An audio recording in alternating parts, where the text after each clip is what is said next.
Friday, July 21st, 2023. I hope everybody's doing well. Hope everyone's having a good day and enjoying the weather. And it was really nice outside today. There was a really good breeze, and it really just felt great. It felt a little cool for July, but, well, take it a good day. I hope everybody's having a great evening, having a great end of the week. Going into the weekend here, the fair is winding down, so I can officially say here in Delaware County, ladies and gentlemen, we are officially in the election season in 2023. This election season 2023, the primary season is behind us, of course. That ended with the elections in May. Then we took the summer off, and we are now right smack dead at the start of this general election season as we are dealing with the municipal elections here in the state of Indiana. If you live, wait a minute. Are we saying we've got problems with the audio? Give me a second.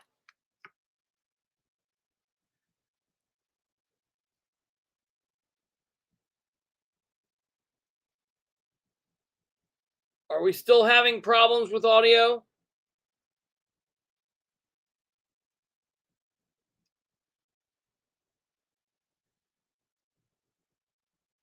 Okay, you're saying it's fine now.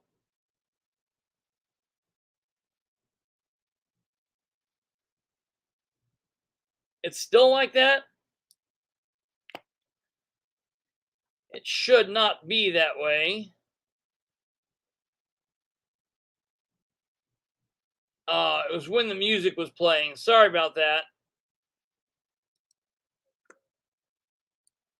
Check. Hello. Okay. Yeah, we're good now. Hello? Check.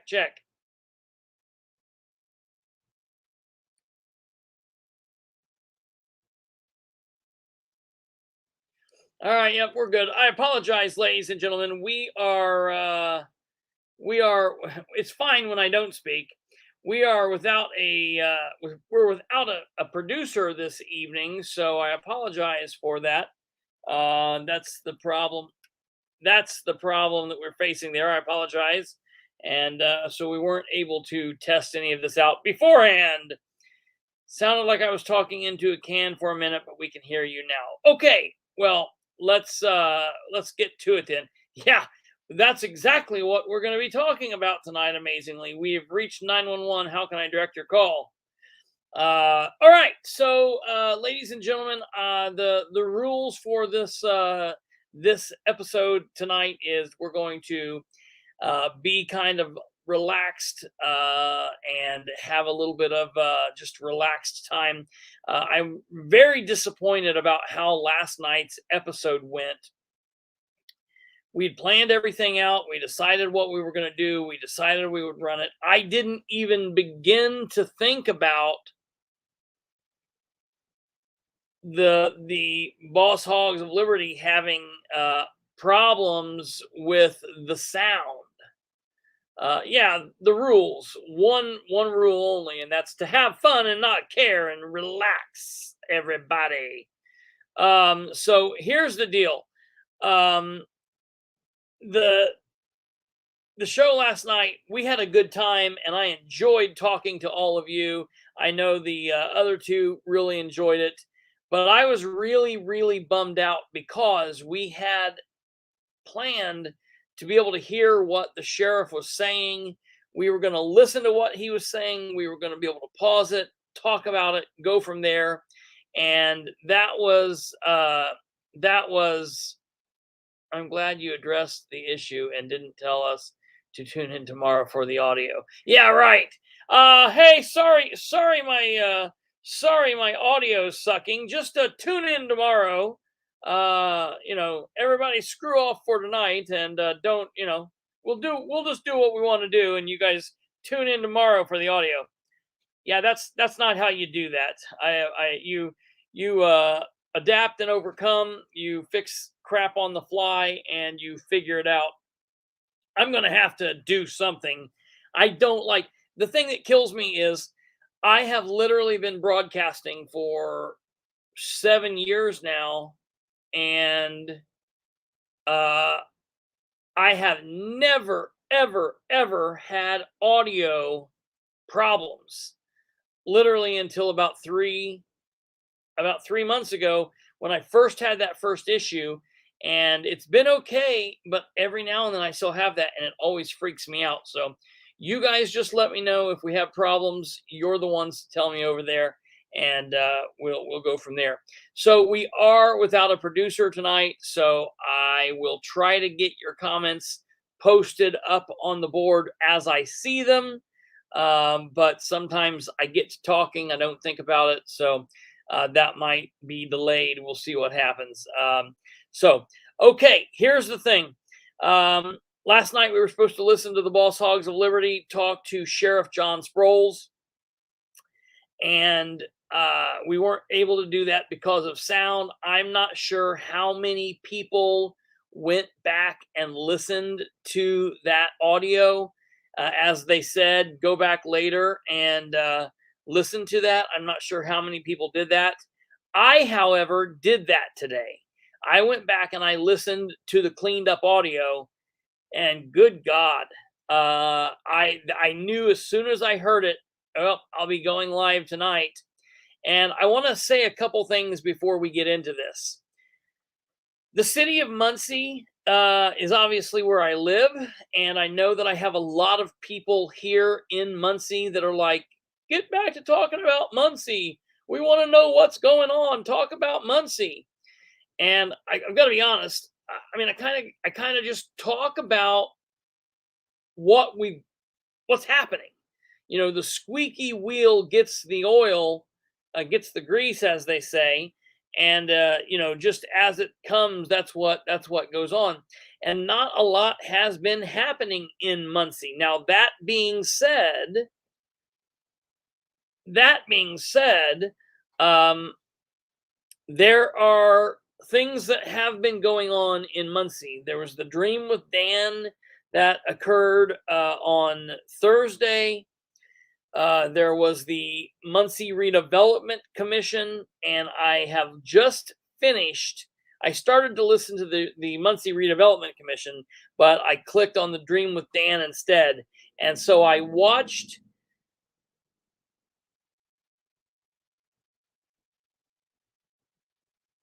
The show has a different aspect when you're not commenting while watching. Um, I get that. Yes, yes, Charlize. That's the thing. I saw that there was a lot to it. And so I clicked on the city of Muncie's. I saw the city of Muncie's Dream with Dan. I thought, all right, I clicked on this. And so it is what it is. I am going to get back into talking heavily about what's going on with Muncie because, as we know, it's time for the election season to kick off, and I'm going to. I've got things that I've got written out. I'm going to be sending these out to the candidates. I'm going to do that this week. This week ahead of us, I'm going to be reaching out to candidates. So, candidates out there in Muncie, if you're from Muncie, or you're from Anderson, or you're from Newcastle, or you're from Winchester, if you're from Indianapolis, wherever you're from, if you want to be considered to speak on here, if you want to speak on here, all you need to do, all you need to do is just let me know that's what you want to do, and let me know the time, and we will be able to get you in. It'll be fantastic. Okay, here's the thing. That being said, we've got to finish up at least what's been going on with Sheriff Sproles. Of course, the Sproles thing's not going to be just wrapped up overnight. There is a lawsuit concerning the First Amendment issue. So that's there. Of course, everything's going on with what Josh has going on in Winchester, so that's still going on. He has a ordinance violation we've still not been back to court for, so we're trying to figure out what's going on there. We've got an appointment with the attorney coming up here, so we're going to be dealing with all of that. But on top of that, we've got to talk about what happened last night. So I'm going to ask you just briefly. I'm gonna play a sound bite, and I want to know if you can hear. I want you guys to tell me if you can hear what's being said on the sound bite. So I'm gonna play this, and I want you guys to tell me if you can clearly hear it. And if that isn't working, then tonight the audio version will sound great. So we picked that up on a separate recording device. So even if the live stream audio isn't pristine, option A, B, and ultimately we can try option C. All right. Did you guys hear that? Easy, no issue. All right. So the voice you heard there, that voice is the voice of Jeremiah Morrill. Jeremiah Morrill is the host of the Boss Hog of Liberty podcast. And he is the main host of the show. His co-host is Dakota Davis, and joining them in the studio is Sheriff of Henry County John Sproles and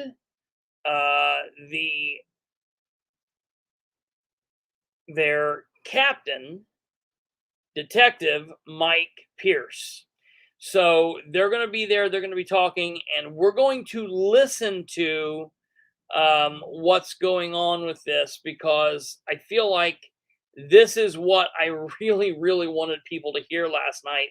And he says some things that are in here that's just honestly really, really, really hard to deal with.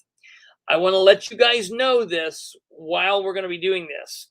I'm going to be toggling between this screen where I can see you guys commenting. I'm also going to be commenting. I'm going to be toggling between another screen where I'm going to be playing, the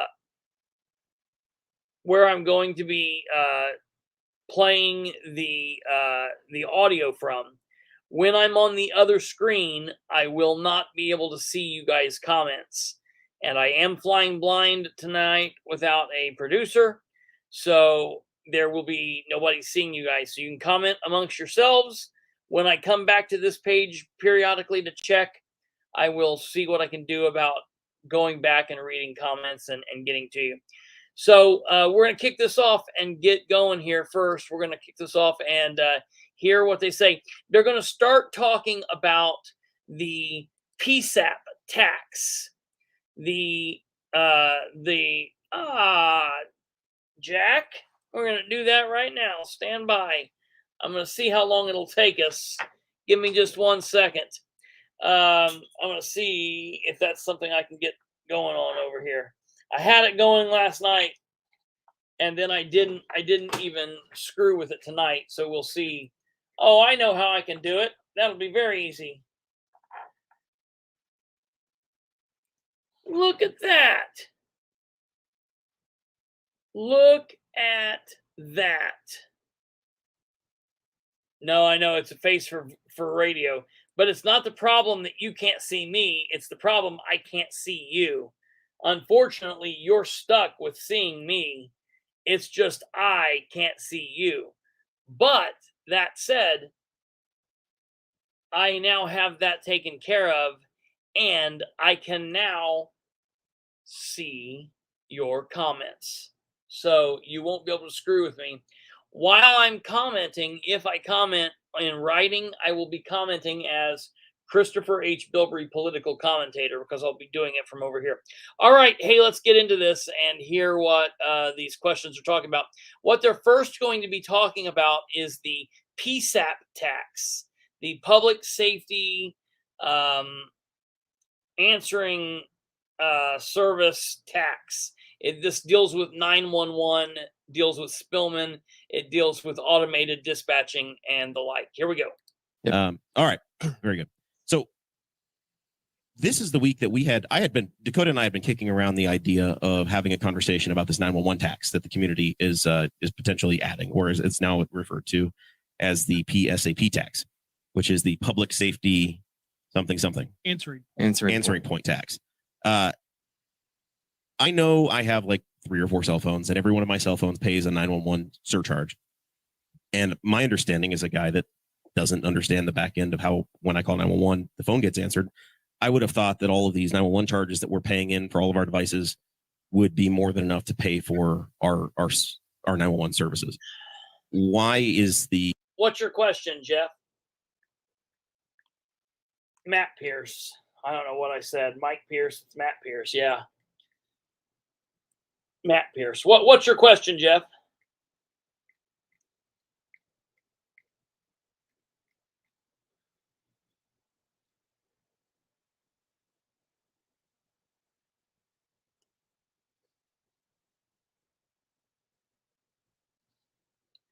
You said, do you? I do.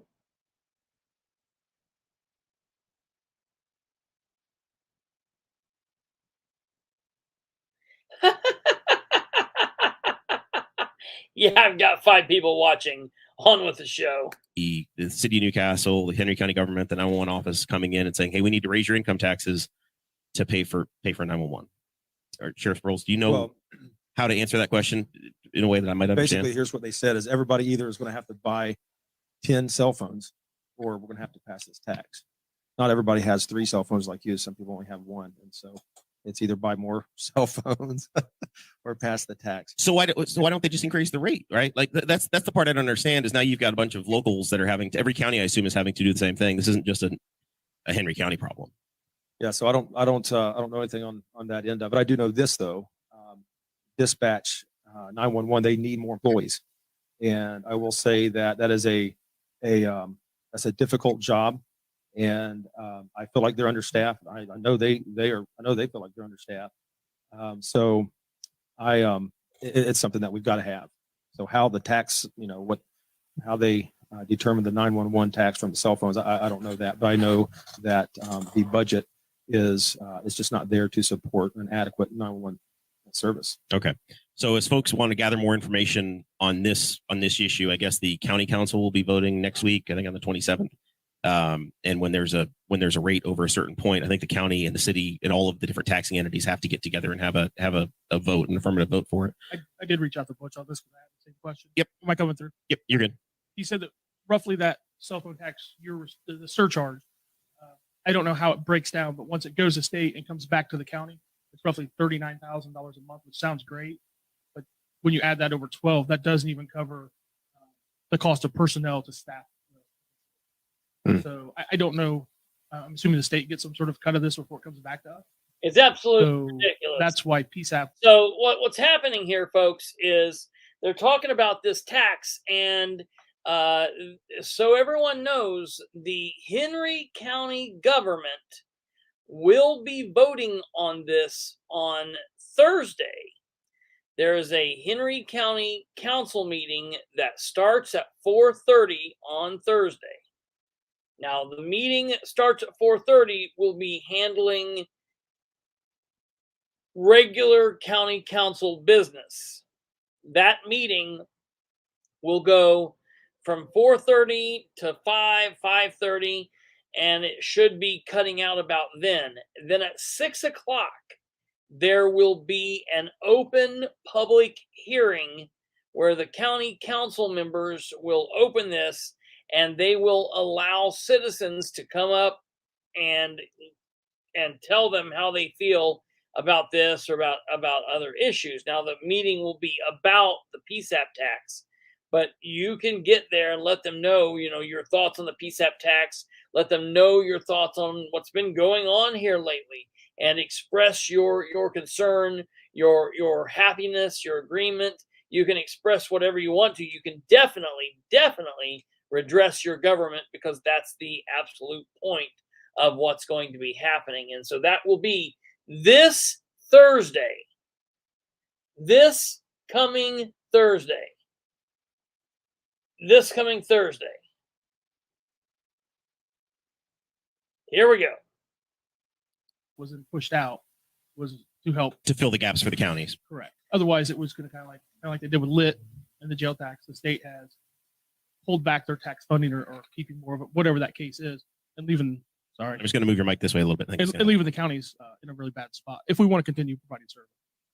All right.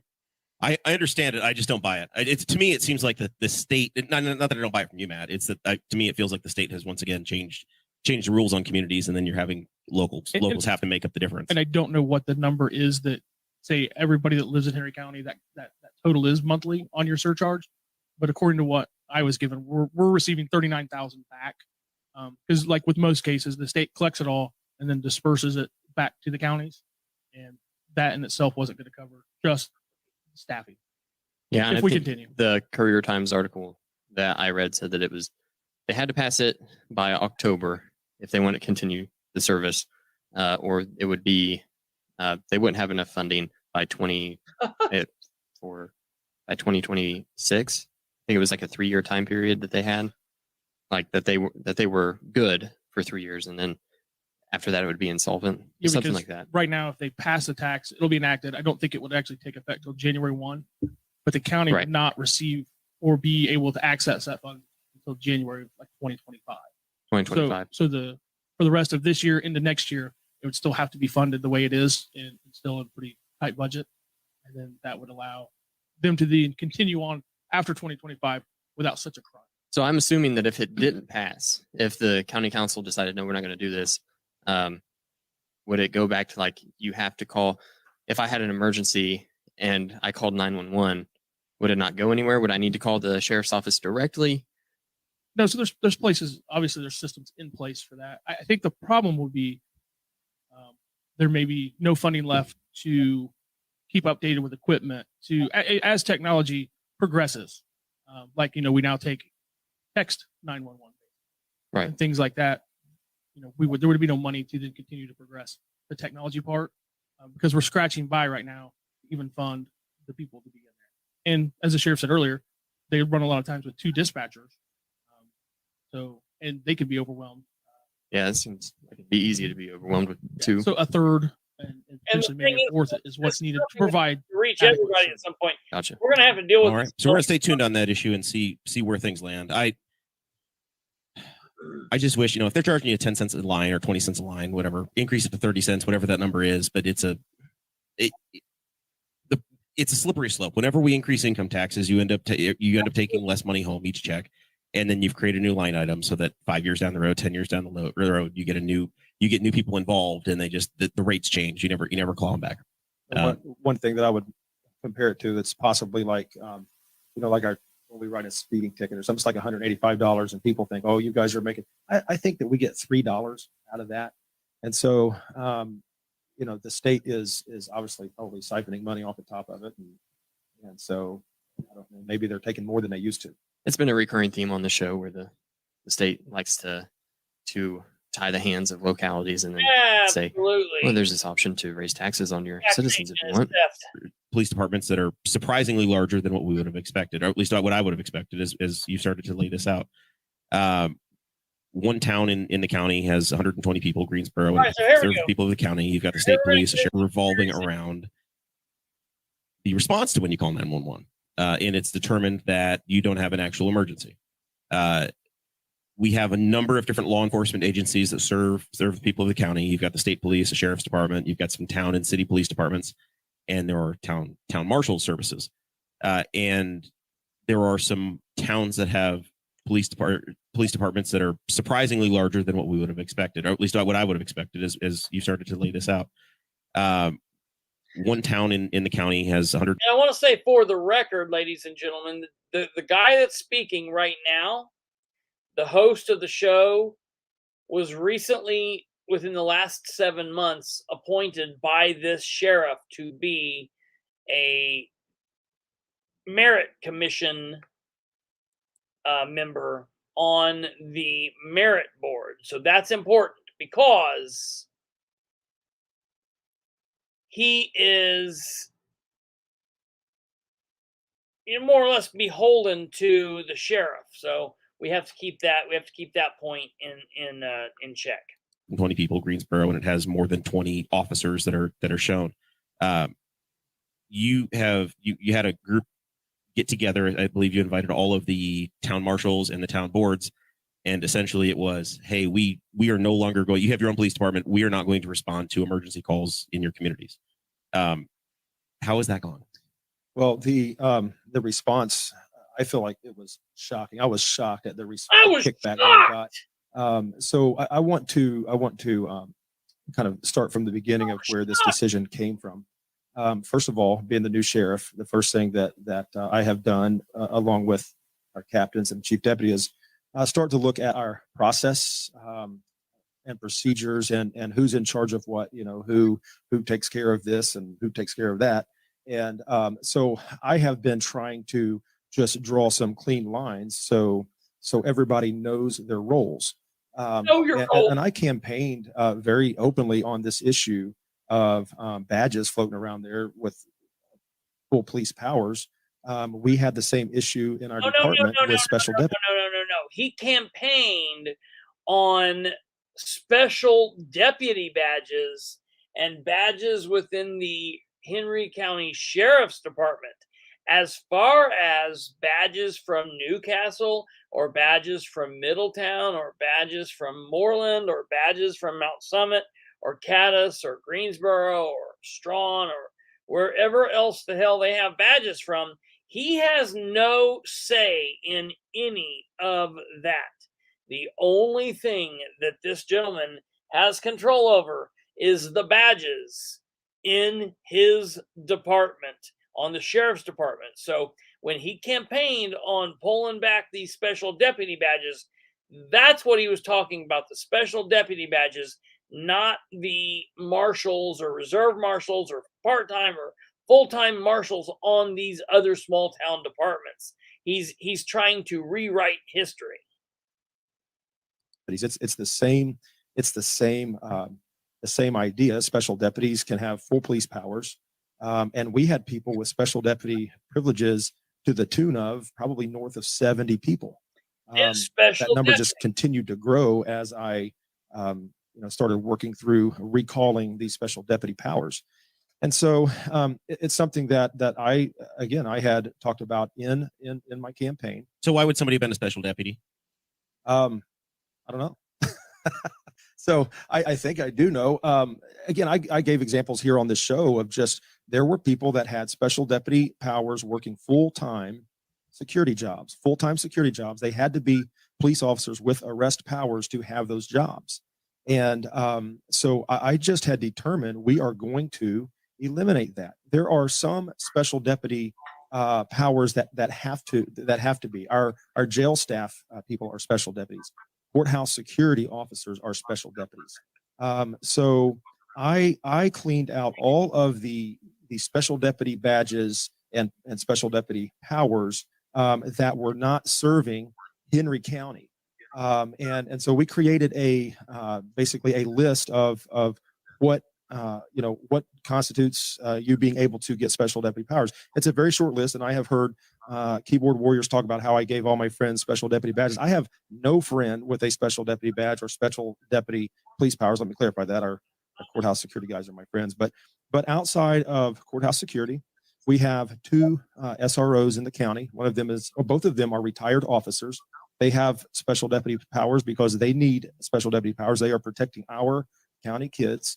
And then we have some security at the hospital who has special deputies powers because they need arrest powers. Community corrections, their officers are special deputies. So none of our special deputies are working security jobs. They are. But the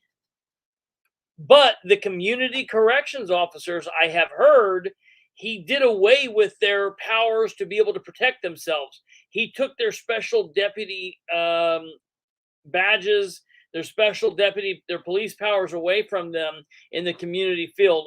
I believe that is correct. Am I correct here?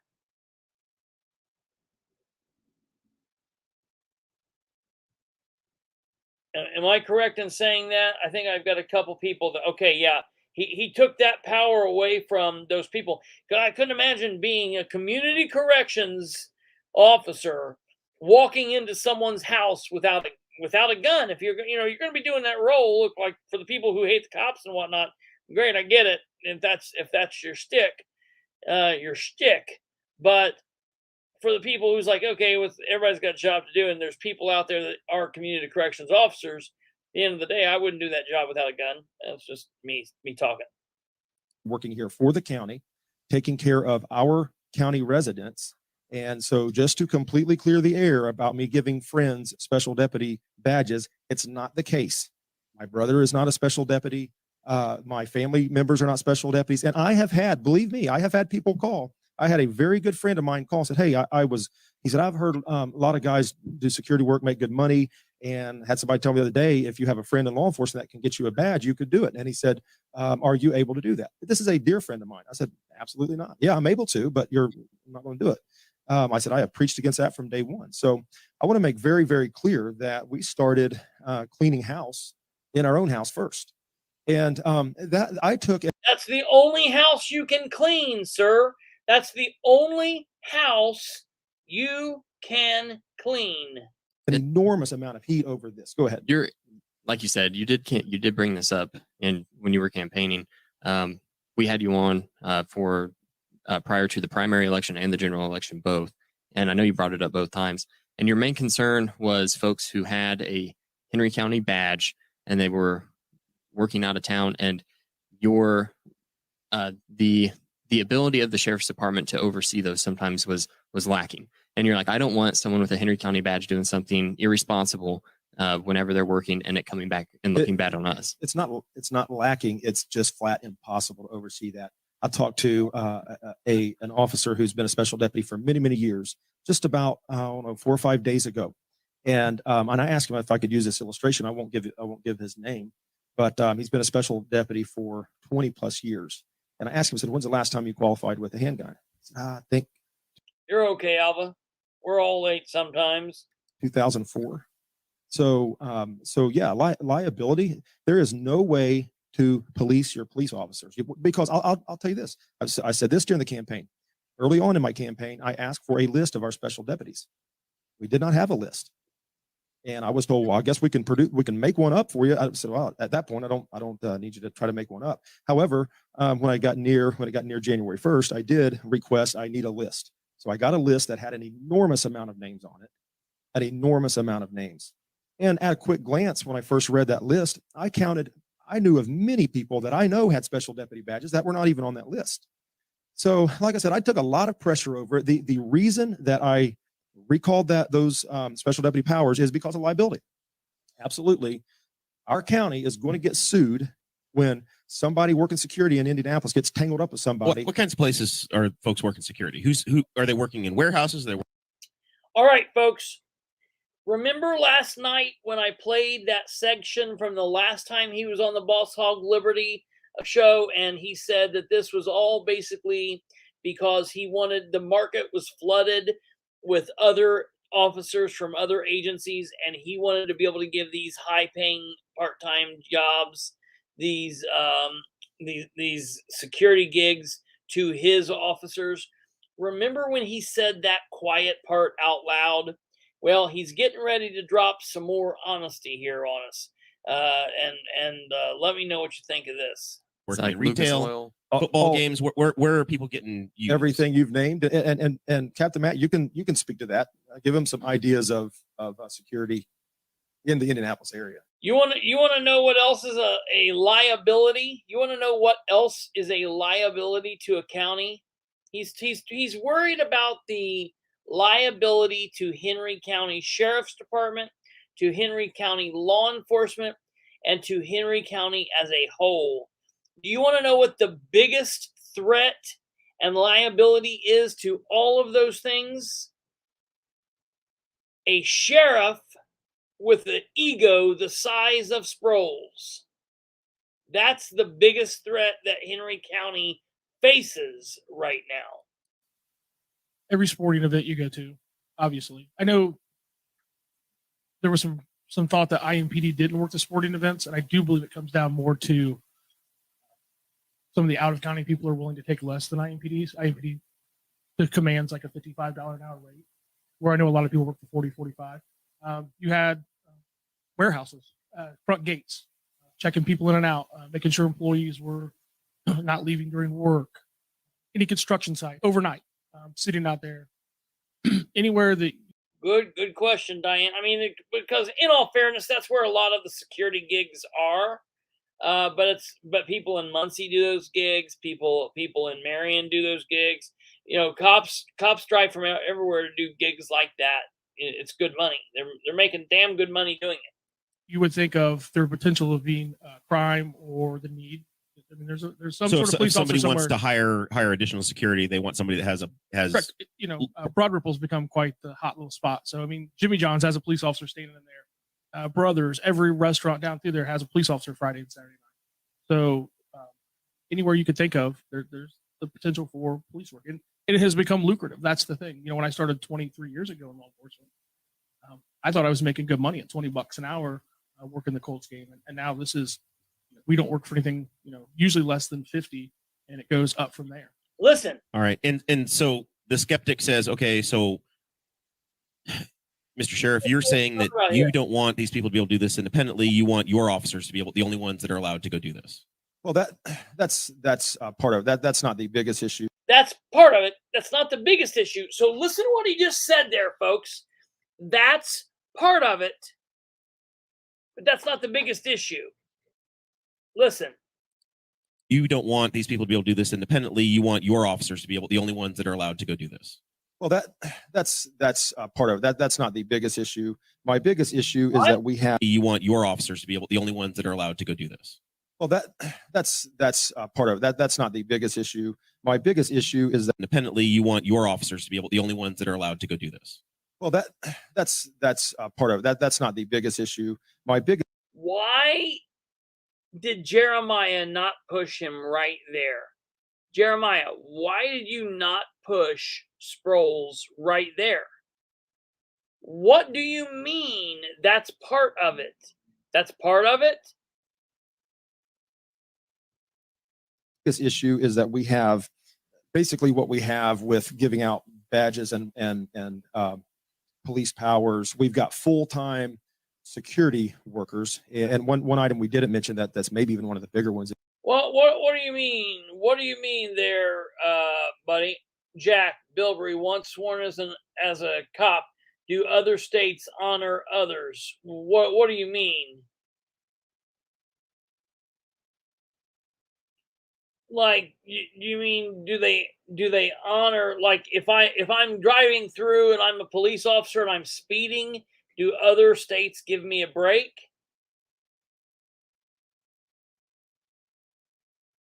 Oh, degree. No.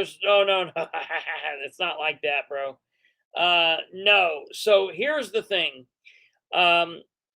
Your law enforcement, your training academy graduation, your certificate through there, you've got to go through your state's version of the academy. A lot of states will take Indiana's academy training, and you can use that for the basis of a lot of credits, but you've still got to go through things as far as traffic, and because the state laws are different state to state to state to state. One of the ones that's probably most reciprocal is like Indiana and Florida is very similar. A lot of people will take Indiana's because Indiana's academy out of all of them is probably one of the best academies, but Indiana, I don't think will take anyone's. If you come from California and you went through the LA Police Department Academy and you come to Delaware County and you want to be a sheriff's deputy, you still have to go to the Indiana Law Enforcement Academy. This construction, road construction, you see that all the time. You see a police officer sitting there. So what's happening is in many cases, back to the town marshal issue, We've got full-time security guys, and that may even be a strong word. Let's say full-time guys sitting in cars Let's with their be back and lights listen doing the to work. this. Full-time in there. So what's happening is in many cases, back to the town marshal issue, we've got full-time security guys, and that may even be a strong word. Let's say full-time guys sitting in cars with their lights doing the work while they're watching YouTube videos. So this gentleman, John Sproles, is talking about sworn law enforcement officers in his county. Some of these guys a lot of these guys have worked at various other departments for 10, 15, 20 years. I've talked to a lot of cops in the last 2 weeks. I'll put it to you this way. Even as a former police officer, I've talked to far more cops in the last 2 weeks than I care to. And listen, I don't mean anything negative to the guys that have called me, because I know that this is a very strange situation, and I appreciate everything that everyone's told me. And I want you guys to continue calling me, and we'll continue that dialogue. That's kind of just a joke. But over the last week and a half, 2 weeks, I've talked to a hell of a lot of cops from different departments. And the one thing that is always interesting is it seems like Sproles saying, well, these guys, they're all brand new and they don't know what they're doing. Most of these people that I've talked to have been cops other places, or they were full-time cops and they retired. Or one guy was a nurse, and he was a nurse and retired as a nurse. But for almost the entire time that he was a nurse, he was also a reserve a deputy, and he went through lots and lots and lots of training. He had time to give to it that other people didn't. And so he was very well up to date on what his duty was as a police officer. He was down in a bigger county, down closer to Indianapolis.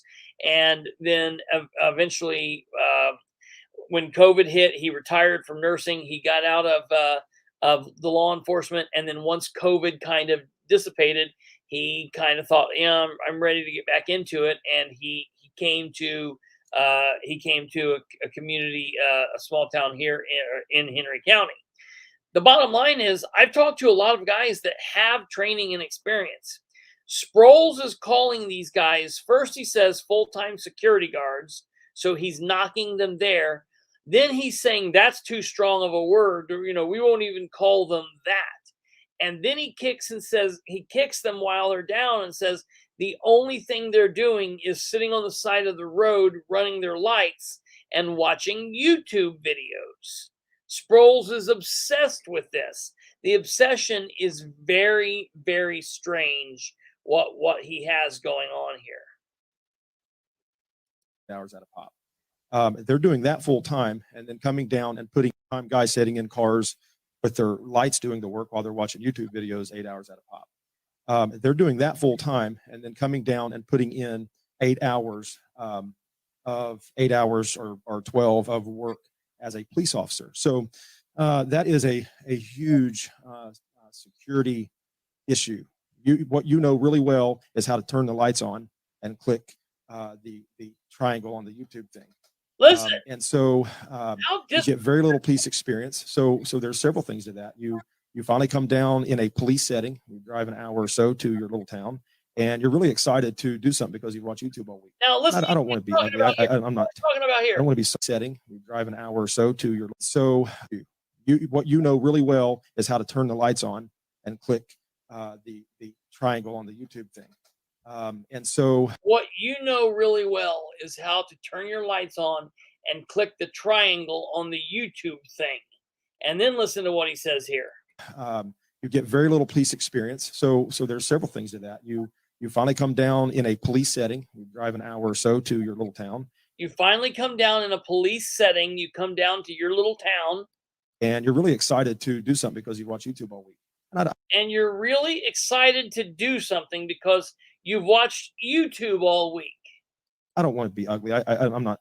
I don't want to be ugly. I've just been being ugly for the last 20 minutes, but I don't want to be ugly.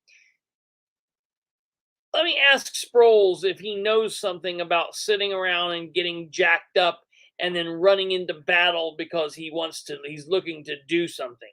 What about that time that you got all dressed up in your full riot gear, your hat, the coat and everything, and you walked into the jail and you shot an unarmed inmate who was kicking a steel door 4 times at point blank range with a beanbag gun?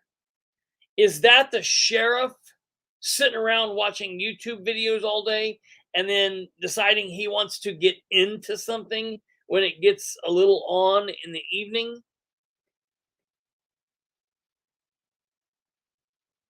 Road Warrior, I've forgotten more about law enforcement than he has done.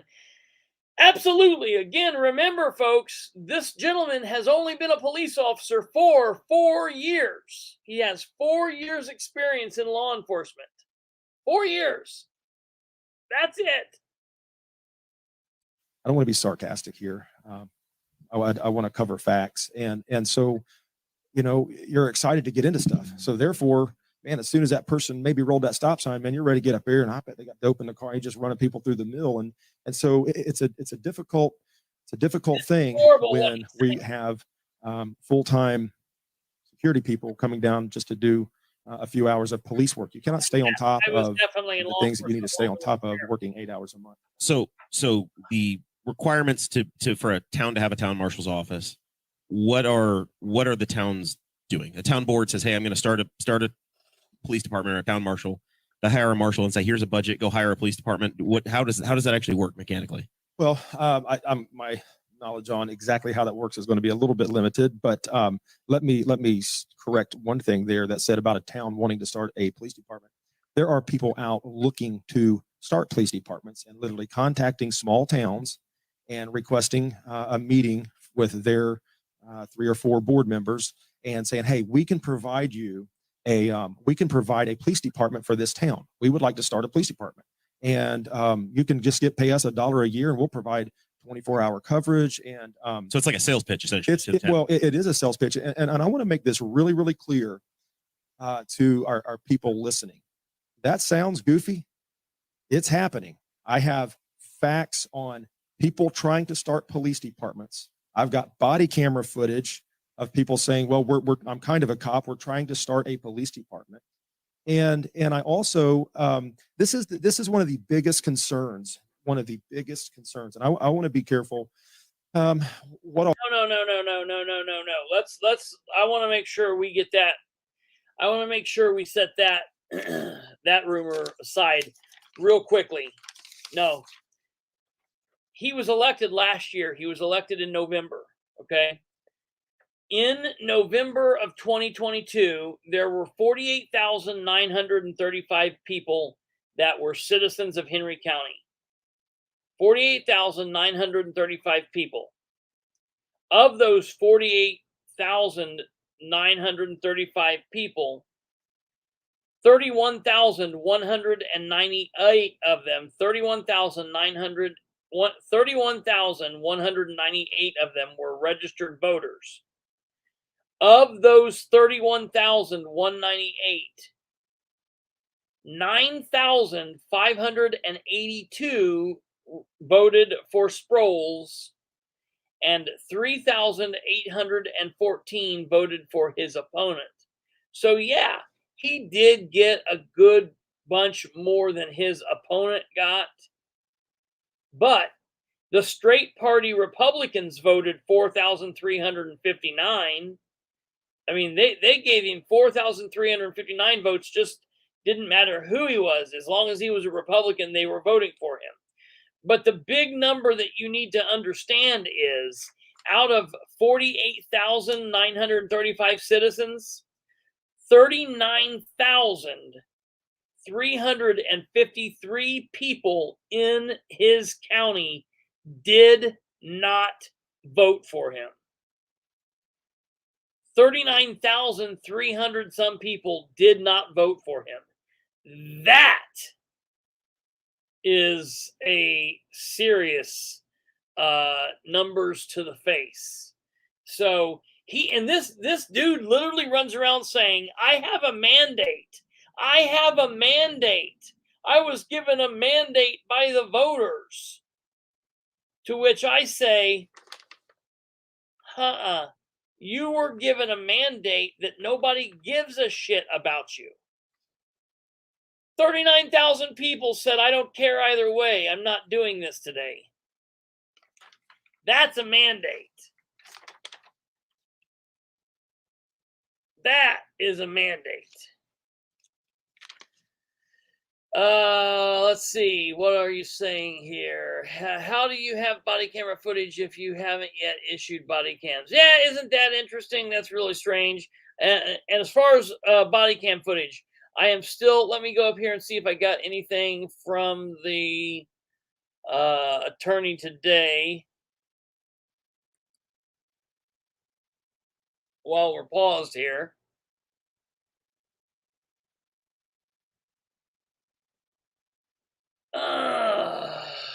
Let's see.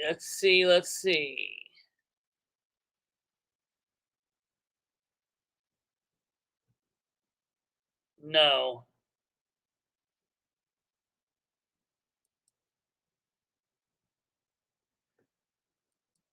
Okay, so that's all right. Back to this audio. Information that I give here. It's very interesting when you hear keyboard warriors going at it, and you hear people saying, "How'd you hear what he said?" He said, one thing they don't understand, we're dealing with a whole lot more information than they are. They have very limited information, and so there are some huge concerns. There's some realities out there where there are well-known, nationally known violent gangs that have a goal of infiltrating small town police departments. Listen to what this guy's saying. We know this stuff as a fact. This is not something that I'm just making up and trying to scare people. This happens. We know that people have wound up with badges who are hardened criminals. And when we go back to, how does a police department get started up? A town has the ability to start a police department. An incorporated town can. So you've got 3 or 4 board members, and in many cases can be elderly people. No knock to that, but it's just, hey, I've lived here, and my grandparents lived here, and I am the one in charge of this town. And so you have some really nice people that come into town and sell. Do you want police cars here? We can have full 24/7 coverage for you, and it won't cost you anything. I guess I don't know how that's possible. So you wouldn't think it should be possible, but it absolutely is. And let me tell you this. I put out some information the other day, and I had one particular town marshal that was, as some keyboard warrior said, schooling me with the facts. It's interesting. They don't know the facts. And I thought, did we invite somebody else here to this? Yeah, I reached out and texted and left voicemails for the town police chief in Greensboro, and he has not yet replied. So we did try to get all sides involved in the conversation tonight. I wanted that. I was hoping that he would be here because, I invited them to the meeting that we had at the sheriff's department.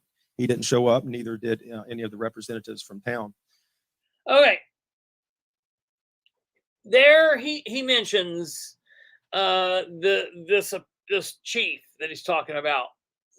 And he first starts off and he says there's a video where it says that some keyboard warriors have said that the chief handed the sheriff his because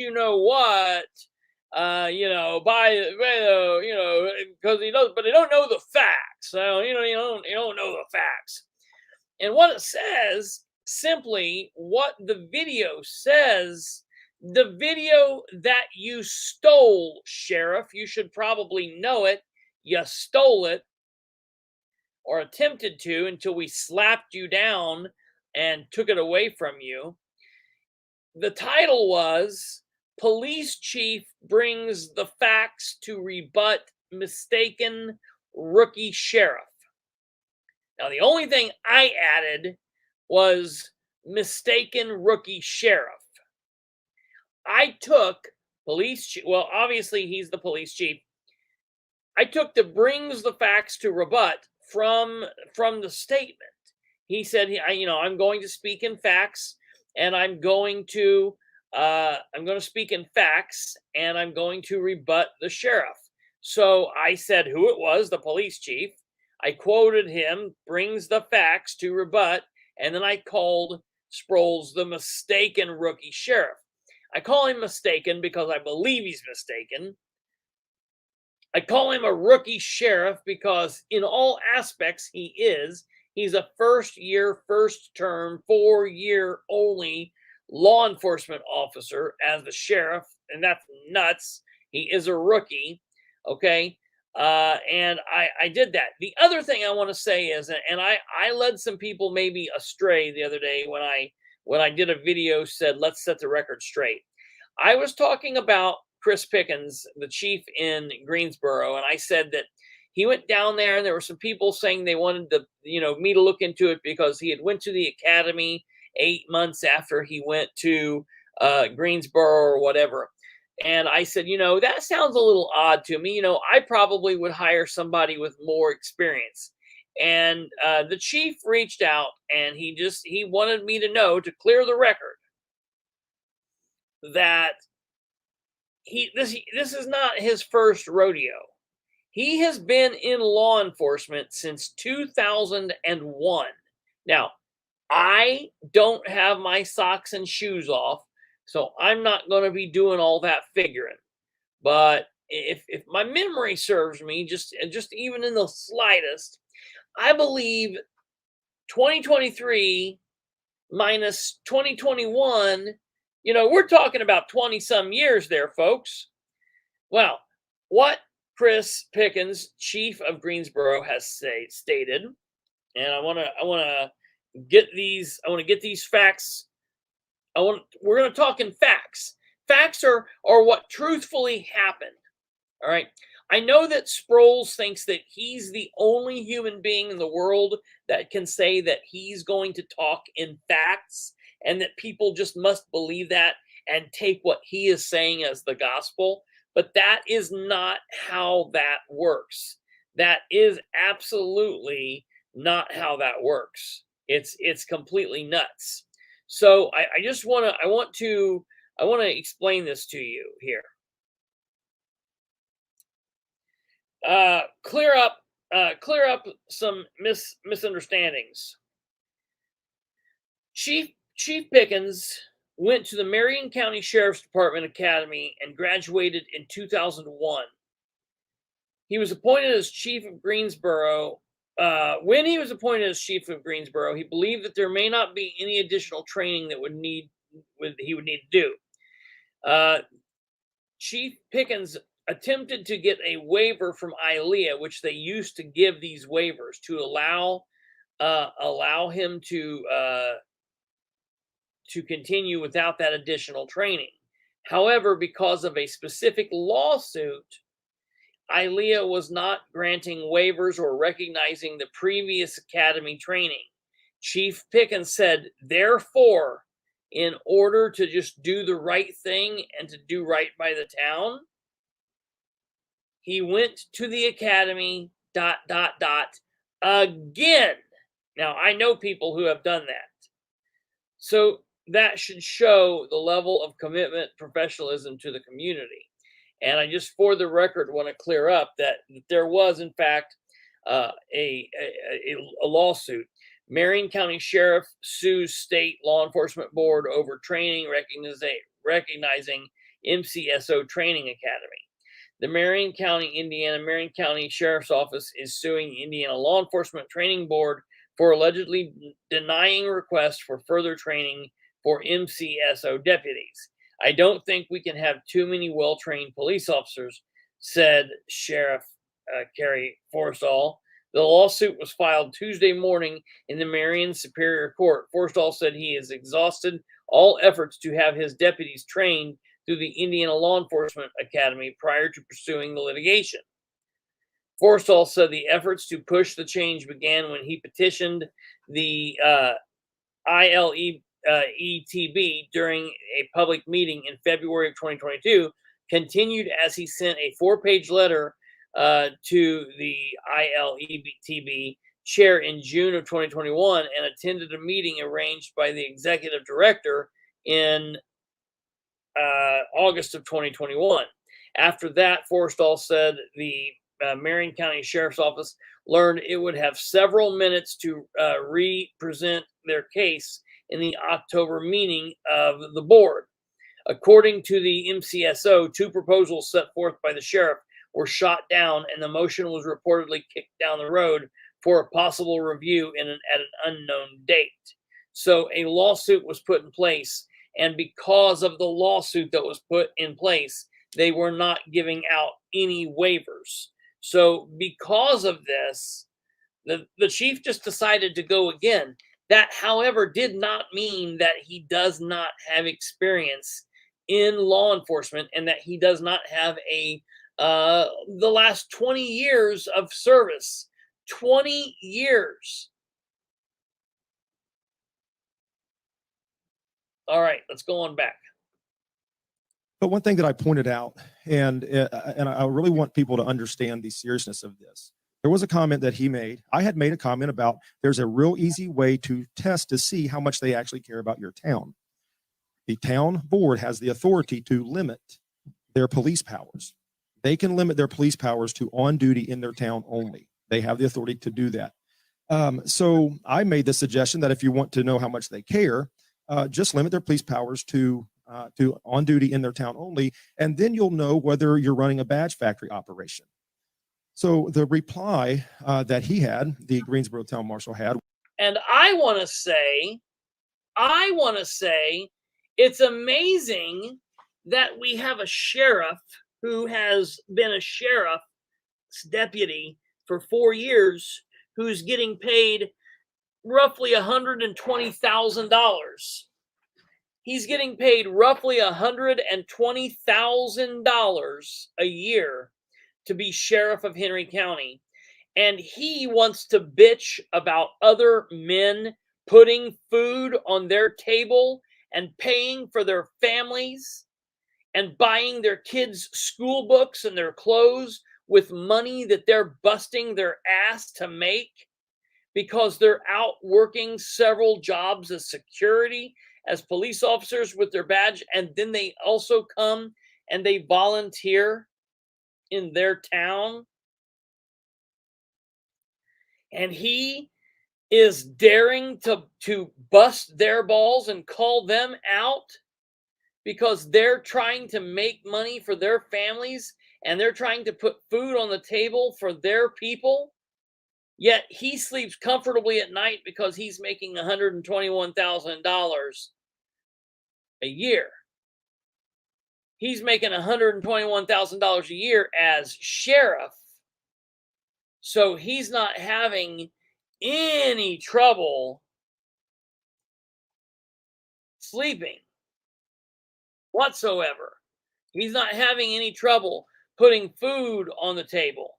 He's not having any trouble doing anything that he needs to do for his family, for his friends, for the loved ones in his life that he's putting,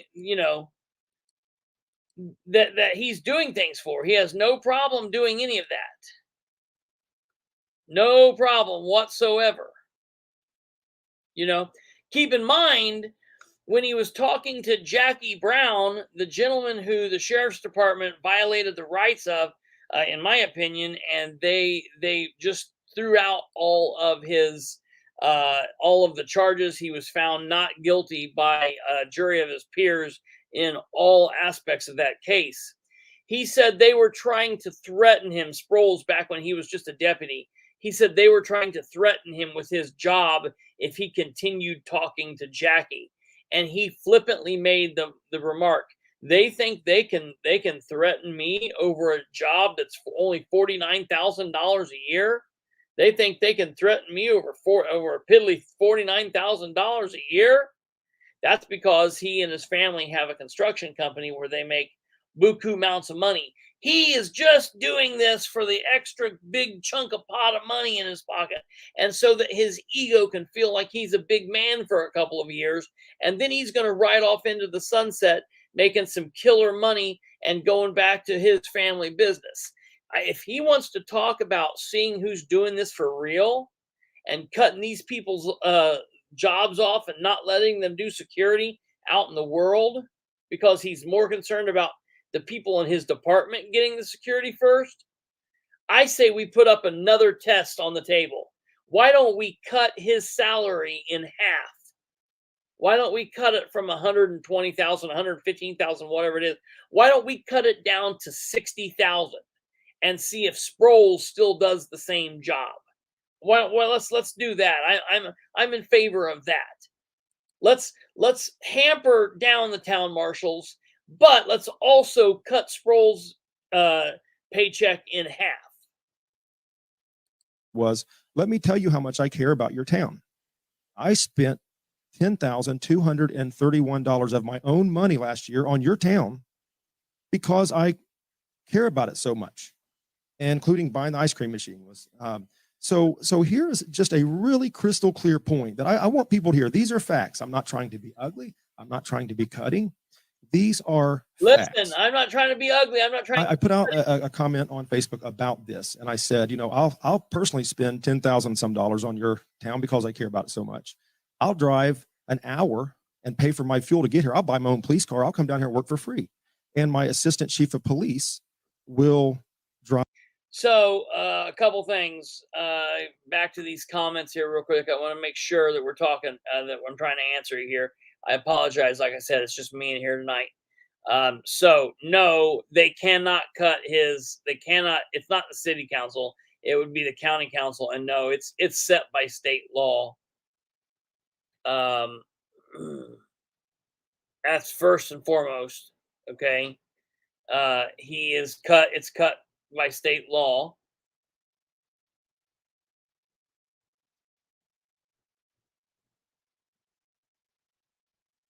Let me see here. Tick, tick, tick, tick, tick, tick, tick. Is there anything else?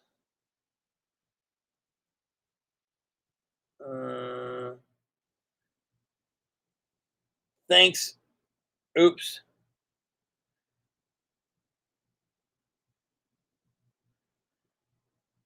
He's in the office, on the road, roiding out, or getting sued 24/7. Why don't he limit his deputies do the same thing? That's absolutely limit them to count. Absolutely, Josh.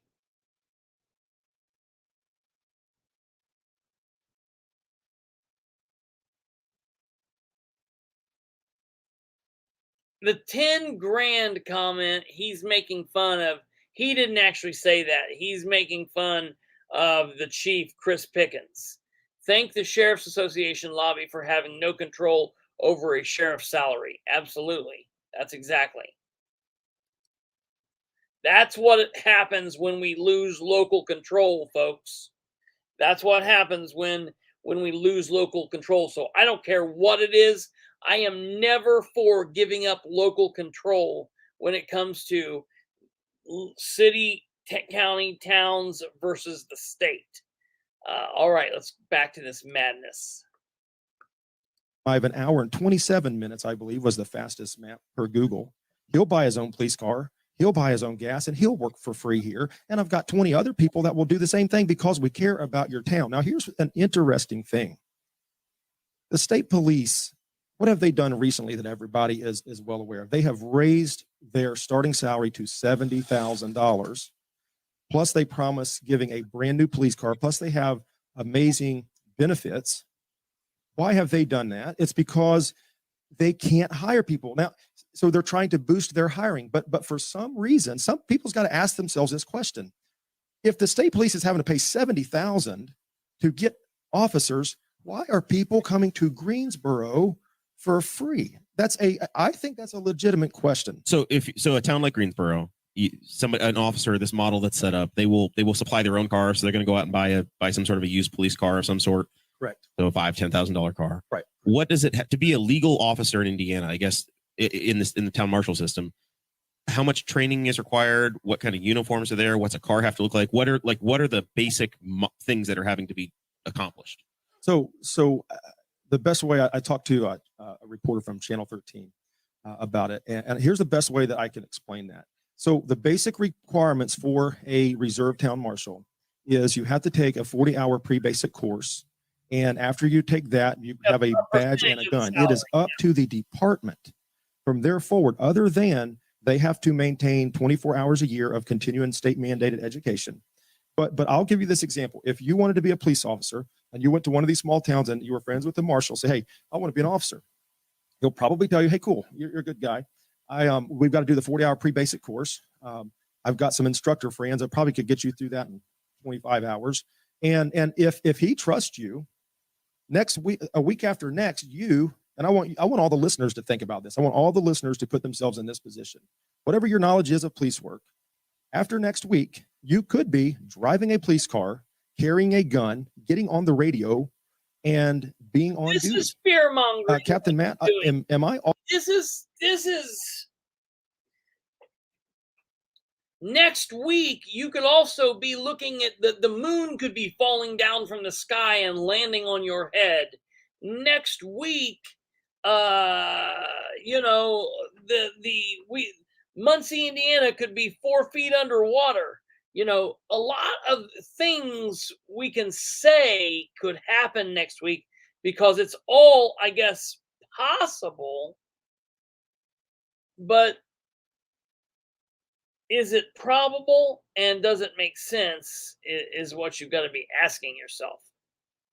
Off on that. The only caveat to that would be if you were paid by the town. When you start being a paid full-time, part-time police officer, it does bring in the Tier 2 Academy requirement.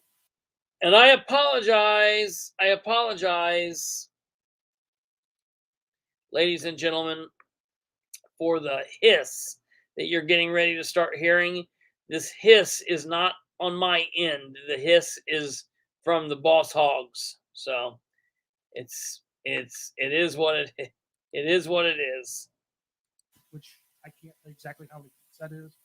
It's a more condensed version of the basic academy. I think Tier 2 is 8 weeks, but none of the smaller towns that we're dealing with have paid part-time. So if you're going to be a volunteer marshal, you basically can forego that. You could still go, but there'll be no statutory requirement for you to attend the academy. Anyway. But if you're a volunteer marshal, that you are then eligible to go do the private security work. Well, correct. Well, then I guess what's the difference then between that and Henry County Sheriff's Office Reserve Deputy? So there is no difference when it comes to the 40-hour pre-basic course. Again, I go back to it is up to. There's no difference between his reserves and the town marshal reserves, except they're his guys versus some other guys. And he feels that he gets the right to sling them a bunch of shit. It is up to the department of when they will release you. So even with our reserves, we have an FTO program, a field training officer program, and that we have several pages. And I'm glad you brought this up because it's very interesting. So I know some of these small town marshal agencies talk about their FTO program. Field training officer. Yes. So I'm not sure what that program looks like. I'll tell you what ours looks like.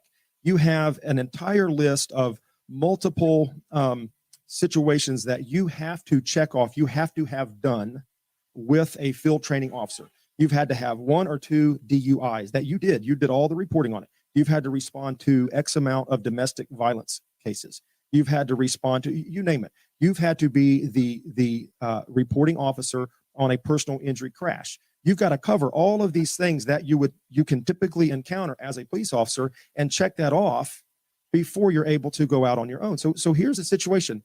Yes. Saying, hey, we've got a field training program. And sorry, I was reading your things here. He has no clue what other departments' programs are. Yes, that's exactly correct. He is he's very good at gaslighting. He's very good at gaslighting. I'll just use Greensboro, for example.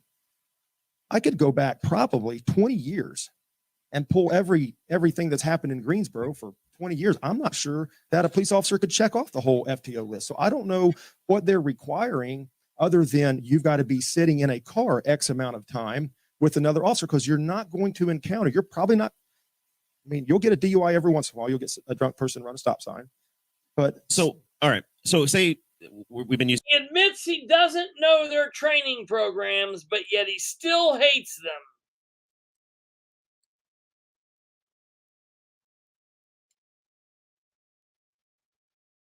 That's hilarious. Kind of, Alva, I love you. It's amazing. I love it. Kind of funny how he'll say something and then 34 minutes later he lies about what he just said.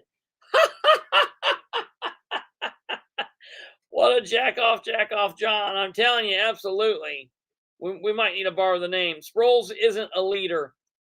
These marshals and reserves and deputies are in law enforcement community and his colleagues, and he's just shitting all over everyone. That's exactly. I want to be very clear. I want to be very clear. The thing is, sorry, I want to be clear here. I said this. I don't want to come out and say, I told you also, but I told you also, I told you he would be bad for Henry County, and it sucks that now we're here. I don't know what to do with that. Greensboro, so we can say Greensboro, or we can say Cadiz or Mount Summit. I don't care what town. Say an officer from one of those communities writes a speeding ticket over in Hancock County or in Shelby County or whatever. What court gets that? Does it? The court, which the violation. Wherever the violation is the one that deals with it. Same thing with us, the same way. If I'm in Marion County, which is rare to do because unless you're familiar with the system.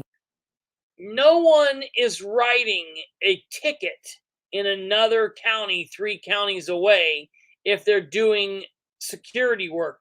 They're not running radar. They're not doing tickets. That was a stupid question. Move on.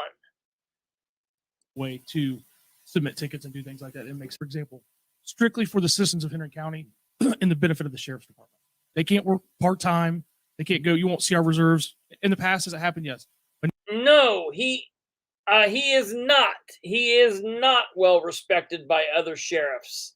He is absolutely not well respected. He is unknown. I'll tell you, I've spoke with other sheriffs, and I'm not going to get into naming who, what, where, when, and why, but I will tell you they do not respect him. And if at all possible, a lot of them want nothing to do with him. Now you won't see our reserves at the Colts game because they are here to serve and support the road division and to help that division function properly, not to supplement their income. So I guess the people under your charge that are the volunteer deputies, I guess, so what Matt's saying is you've kind of implemented, or maybe it was before you, I don't know, the policy of your police powers end when you are not on duty in Henry County. Yeah, so good example. I worked probably 4 or maybe a total of 5 years as a reserve in Henry County. I only have police powers when I was on duty. I couldn't go. I wouldn't have gone work a security job, but I couldn't have. When I went off duty, that your police powers are done. So all of our reserves. This is the big key. All of our reserves, as Captain Matt said, they are here because they care about the county. And you'll hear me talk about they're here for the right reasons. I want to touch on that here. There are some of these people that are there for the right reasons, probably in every one of these little towns. I want to make crystal clear that I am not anti-town marshal. In fact, we have several town marshal agencies in our county that do a good job. They are here for the right reasons. They are here to do the right thing, and they do a good job at it.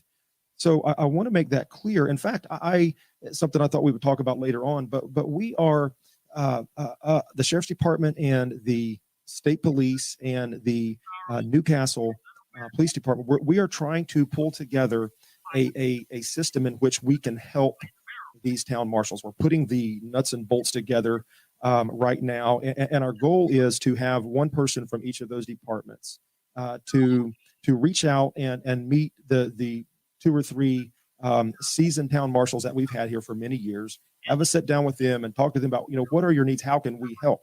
So I want to make it very clear. I want to help these town marshal agencies if they're here for the right reasons. There are some people that are not here for the right reasons. There are some people that are working here in this county that should never have a badge ever. And I get that people can change, and I appreciate that. But there are some things that have been done in the past that eliminate you, or they should, from ever holding a badge again. So to get hired by the sheriff's department as a road officer, there are background checks, there are investigations, there's multiple boards, groups of folks that interview, and ultimately the sheriff gets the decision to make a hiring decision. Maybe not as many safeguards in a town marshal system. So I think in many cases there's maybe not any safeguards. They trust a person and they appoint them as their town marshal, and they allow him to to bring on the people that he trusts. And so again, I know that there are officers working in our county that should not be police officers, and so there is somewhere somebody has missed a checkpoint. And my concern is this, that there are, you can get records expunged. Okay. So I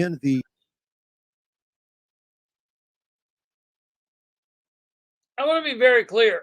I want to be very clear here. First and foremost, he's talking about all these town marshals that don't live anywhere around here. I would love to know from Sheriff Sproles. I want to get over here so I can see my face, so I can see your face when you're looking at me. Sheriff Sproles, will you release how many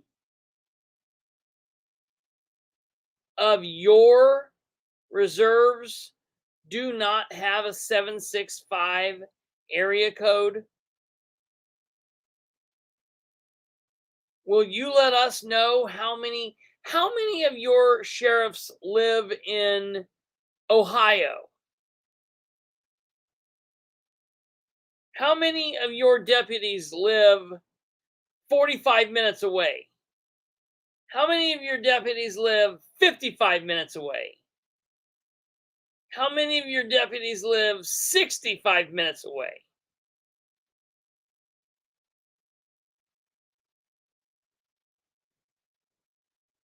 Why does he not understand what hypocrisy is?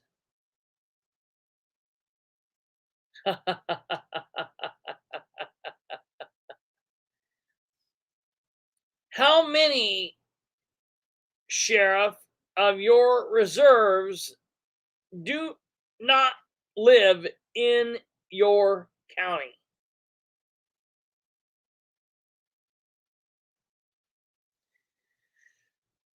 Full disclosure down here, our counties mandate deputies live in the county regardless of status. So I can tell you this. Used to police officers, what they would do is, like, for example, in Delaware County, you had to live in the county, or you had to live in a county adjacent. You had to live in a county that touched an adjacent county. So you had to live in one. You had to be 30 minutes or less, basically, from the department.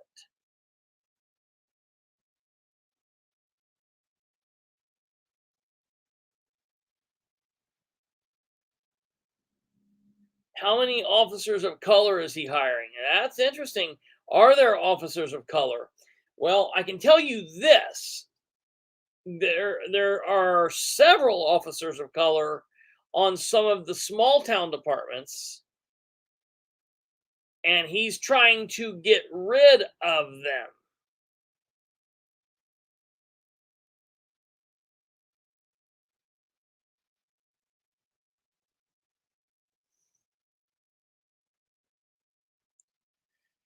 So, let's look at that, All right, let's go on with this here. Maybe this isn't the right way to say it, but in the civilian world, when you've had a record expunged, you are not supposed to, you act like the offense never occurred. However, in regard to law enforcement, you have to reveal whether you've been arrested before, whether it's been expunged or not. And so some of these people go and tell these town boards, "Oh, I've never been arrested." Okay, great. Well, that's great. And I'll be honest with you. Arrested or convicted? Because we've had this conversation on the show before. Yeah, yeah. So convicted. You get convictions expunged. Now that you're on the mayor board, you see we asked for arrest too, because Right. we're about ready to put whoever we Ding, ding, ding, ding, ding. Look, hey, they just mentioned the fact that he was on the merit board. You notice how they didn't even talk about that from that point forward? They just said it real quick and that was over. Now that you're on the merit board, let's go past that. You know, that's very interesting. No, I was going to say the same thing.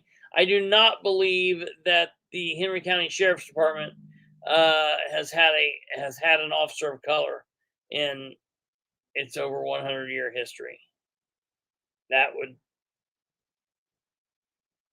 I would agree with that.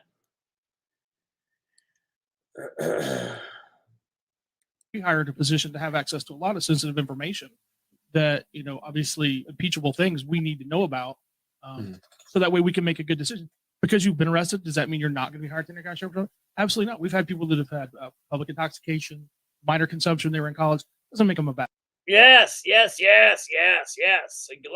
Like Kate's saying.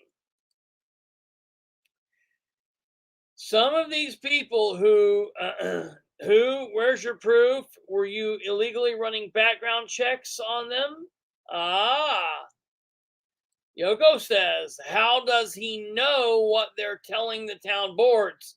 Is he present in the room with them?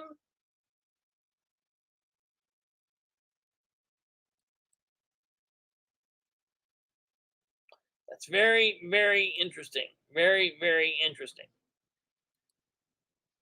Bad person.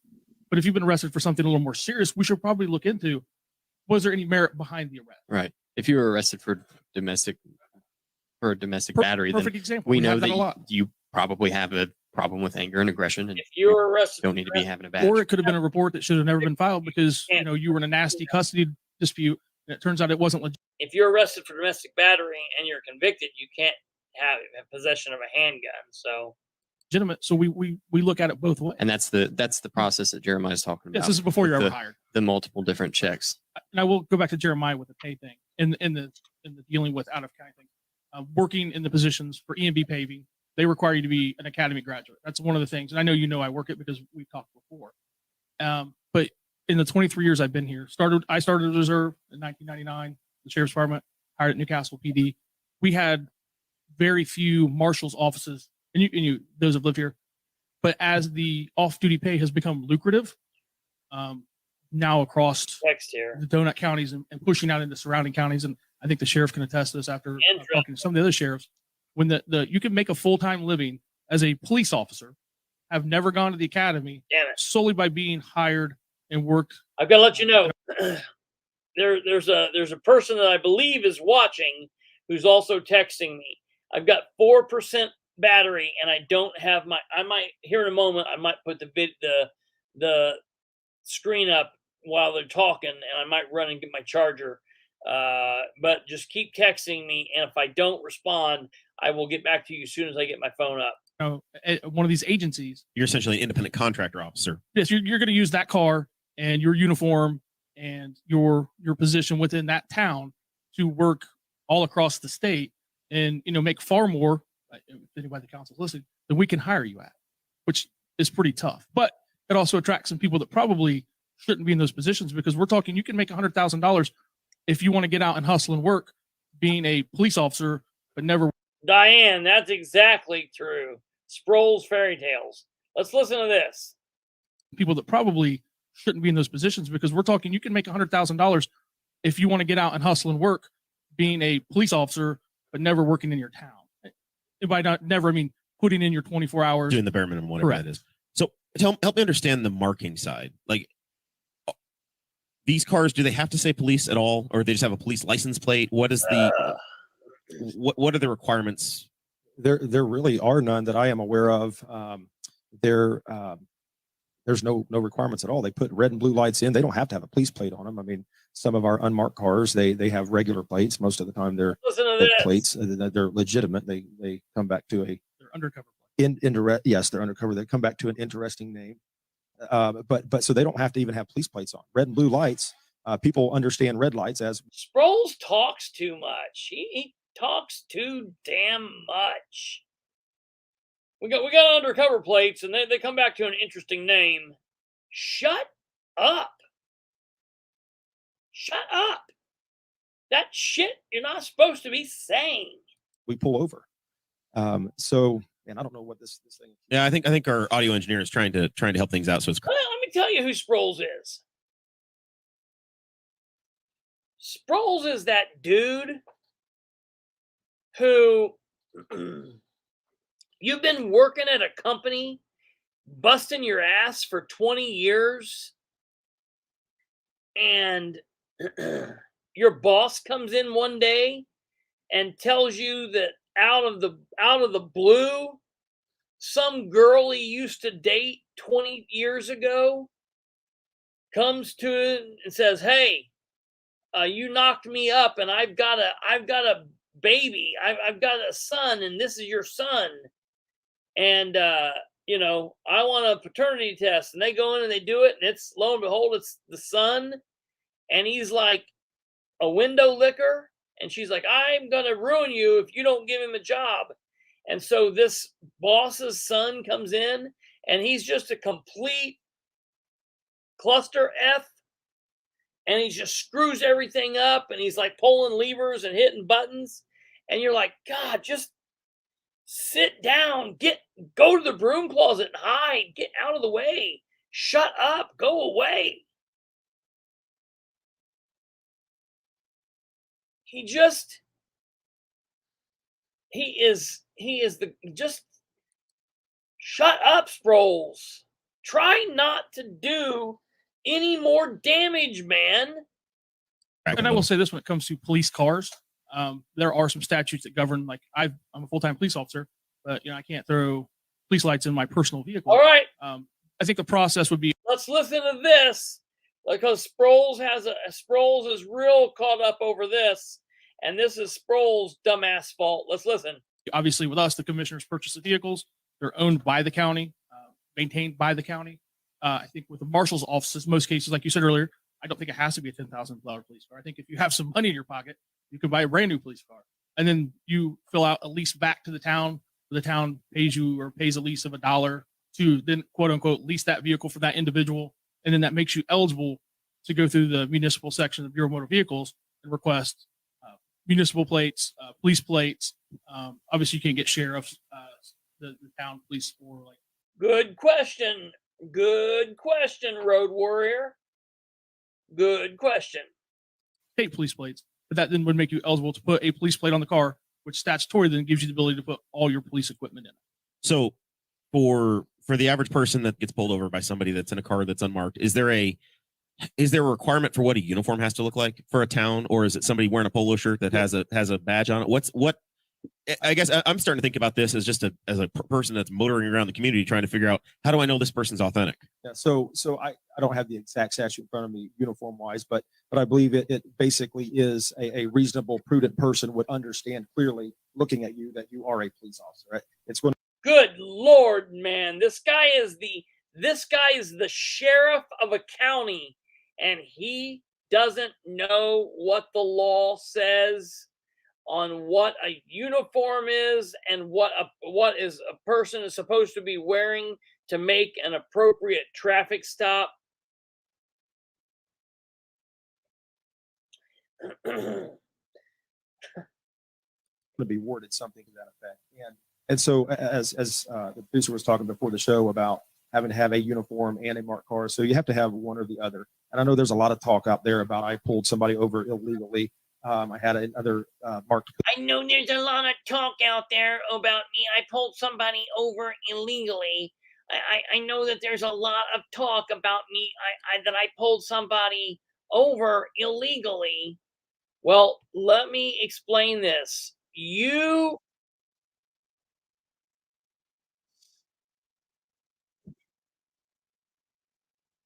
said it.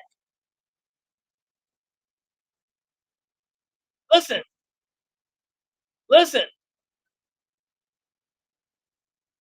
I'm going to let you hear. Listen, I want you to hear this, folks.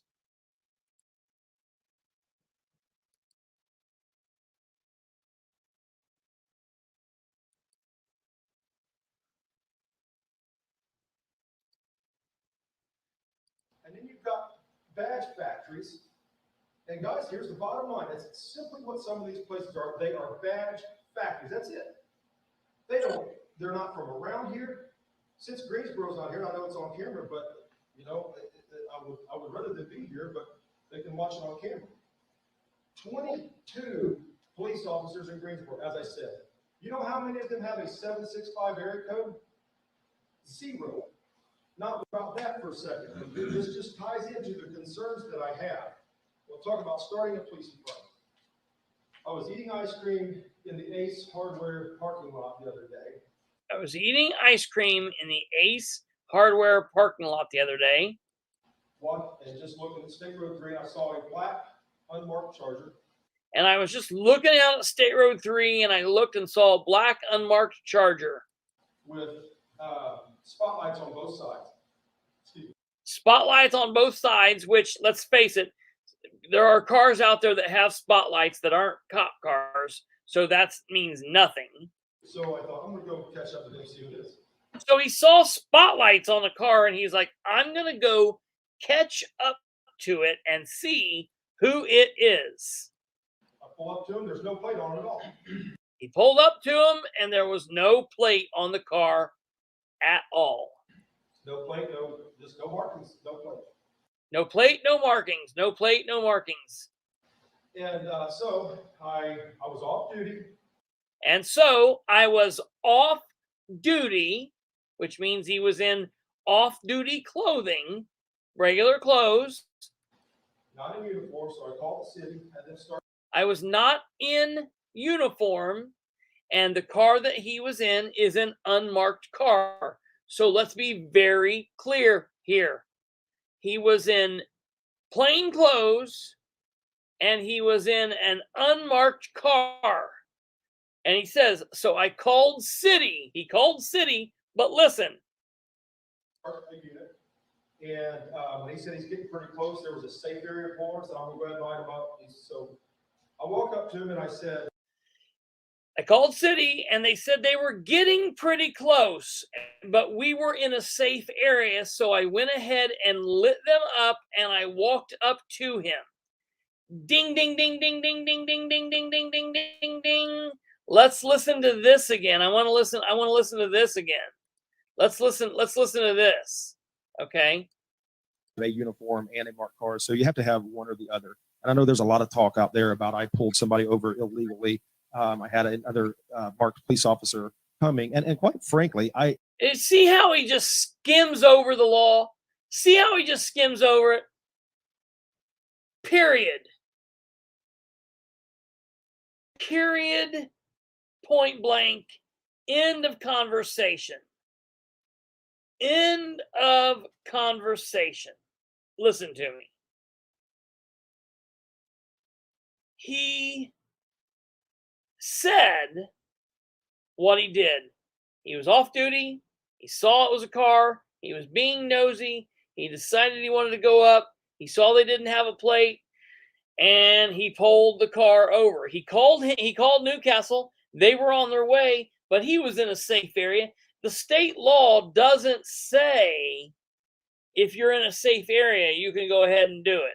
It says in order to make a traffic stop, you must be in a fully marked police car and fully marked uniform, or an unmarked car and full uniform, or a fully marked car and plain clothes. Okay, that's what it says. Now, it also says that a police officer that is on or off duty that happens to be in plain clothing can perform a traffic stop if it is a couple of serious situations. Like if that traffic stop is going to prevent loss of life or serious loss of property, if it's going to stop a drunk driver from just killing somebody head on, if that traffic stop will prevent that, you can do it. There are a couple of other serious violations and aspects that would allow for that to happen. A plate not being on the back of the car is not part of that. All right. So this guy is such a tool. And you see how he tries to just gloss over it? The other. And I know there's a lot of talk out there about I pulled somebody over illegally. I had another marked police officer coming. And quite frankly, I believe if you dig into the law, you simply can't make an arrest or or write a misdemeanor information and summons ticket No, you simply cannot pull a car over. without either having a uniformed officer or a marked vehicle. So Simply pull a car over. there's not the requirements there are loose. And here's the interesting thing about The requirements there are loose. So wait a minute, if they're loose, aren't they loose for your for the guys you're bitching about, Sproles? If they're loose for you, they're loose for everyone else. If they're not loose for everyone else, then they're not loose for you, because you aren't just getting something out here that everybody else isn't getting because you're the sheriff. That does not work that way, son. marked cars that I marvel at. The idea, and I put this in a post. Josh, are you on here? I want a shirt that says, oh, wait, hold on. What's he say? The interesting thing about either having a uniformed officer or a marked vehicle. So there's not the requirements there are loose. And here's the interesting thing. The requirements are loose. The requirements are loose. What? It's the deal. This guy is such a tool. The unmarked cars that I Loose laws. the idea, and I put this in a post. The idea that these towns, what these towns are wanting, as I've talked to several of the town council members recently, they've called. They are wanting they want people to they want officers to slow traffic down. Caddis, for example, State Road 38, they're wanting officers to slow traffic down. Yes. Well, and Caddis does have a marked car. Okay. Why these people are having unmarked cars? It's very obvious. In fact, I think the Greensboro officer talked about it, and I'll let you talk about that part, Captain Matt. Give me 1 second. I'll come back to you on that. So they're selling this. We want to be a police presence in your town. Yeah, they're not marking their cars. If you really want to be a police presence, get a fully marked car, park or sit in a very visible place when you're running traffic, so people see you and actually slow down. Don't hide behind dumpsters, as I know is the case in certain places. There, a dumpster parked for a while, so you hide behind the dumpster so you can catch people and write them tickets.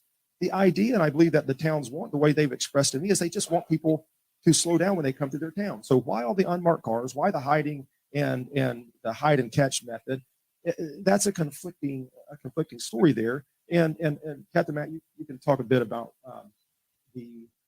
possibly the reasons they want unmarked cars. I mean, it's obvious for security reasons, and this is the biggest reason. Is I think it was brought up in the podcast with Greensboro that there was a post on Citizens of Newcastle. There was a Newcastle car in Anderson, and that one of his officers had taken a picture of a kittered car on 69 up in Grant County, which is an EMB project we're working. And I think that's the ultimate reason why most towns or agencies would not mark their cars, to avoid that negative. I commend Newcastle PD and their chief and assistant chief and Kennard and their marshal. They want those cars marked. They're willing to take those complaints and tell those people, yeah, our officers are working over there to supplement the income, or we won't have officers here. I mean, that's the bottom line. So, but if you leave your car unmarked and you're out of county sitting in a construction zone or working security, if you don't see the uniform or the patch, there's no way to know who that is. So then also there's no way for anybody to then question your town board, why is this agency here or why is this agency there? And the interesting thing to that is, I've had town marshals say, well, I should be getting the complaints. You say you're getting, well, I'll tell you why you're not. Because all your vehicles are unmarked. Nobody knows who you are. And so don't complain that you're not, they don't know who you are. He's meaning from you, Dickie. He means when someone picks up the phone and says, hey, I got a problem with this officer and da da da da da. And when you're able to track that down, he wants you They want you to pass those complaints on to them. Does you no good having the complaint, John? Come on, you can't be that thick. You cannot be. I know that you work out and whatnot, but you can't be. You're not that much of a meathead, dude. You're not that much of a neathead, man. Meathead. There's no way, no flipping way. I have officers who call me that say, "Hey, who is this guy? This plate returns to a little town. I don't even, is there an actual police department in that town?" So it's interesting to get the frustrations where, these complaints need to come to me. Well, put the name of your town on your car so they'll know where to complain. Yeah, I mean, that sounds like a more, I don't know. It seems, I was trying to think about what you'd said earlier about, tell your guys they can't take the vehicles back with them and that they only have police powers when they're on duty. And then we also had been talking about how it's pretty necessary for folks, especially working in small towns, to supplement that income. Otherwise, you'll just lose people to state police. So it's like you want them to be able to supplement their income so that you have a police presence. And it seems like just having the marked cars, or, I mean, I don't know why if you were going to work a security job, you would have to have a police vehicle. So it's like, it seems like there's some middle ground there that can be reached of like, we want to pull this back some. We want to make sure that our guys are actually focused on our community. I'll tell you this, that I've received calls and had communication from multiple towns and town board members. And they are the ones that have reached out to me are wanting to do things right. They are surprised at some of the things they have heard. Joey, absolutely. If you're an officer, so in the state of Indiana, so let's talk about this for a second. If you go through ILEA, if your training comes to you from the Indiana Law Enforcement Academy, you're a police officer 24 hours a day, 365 days a year. That means you're an officer while you're on duty, you're an officer while you're off duty, and you can engage and interact, and they say like, oh, you don't have to, this or that. Let me tell you, there is an unspoken thought request, and that's the whole reason the take-home cars is a thing, because at any given point you don't know where all these officers are, and there could be officers from different areas, and if they're in their car and there's an active shooter here, they're liable to be able to jump into the fight and be part of the people that save a life or something like that. They have a defibrillator in the back, in the trunk, or whatever the situation might be. So yeah, they are supposed to engage, and depending on what it is, there's different protocol here and there and whatever. And that's why I always tell people that when you're a cop, specifically, if you're off duty, you always need to carry. And if you carry off duty, you need to carry at least 1 or 2 extra mags with you. And if you're carrying a gun and you're carrying your mags, you need to have your badge and you need to have an ID. And if you've got a gun and mags and a badge and ID, you need to have at least 1 pair of handcuffs. Things like that's very important. That's very, very, very important. The other thing here that is important, I saw Sean Long say you don't need a car to work security. Most of the time you don't. Most of the time you don't need that, because you're working, standing down at the Colts stadium. You're doing something in the convention center downtown. You're working at a restaurant on a Friday or Saturday evening in downtown Broad Ripple, if your department lets you do security where there's alcohol. There's just various things. There are also these security gigs that officers are starting to get, where they are sitting alongside of the road with their lights on just behind a construction crew while the construction crew's working for 8 hours and or longer. And there are these gigs that these people just get paid to sit there and play in their car. And that's what he's saying. Play, be on YouTube or do what you want to do. They're just there to make sure people are moving over and they're not wrecking and killing into the construction crew. That's all it is. That's all it is. And so there's some aspects where that is needed. but not all of them, obviously.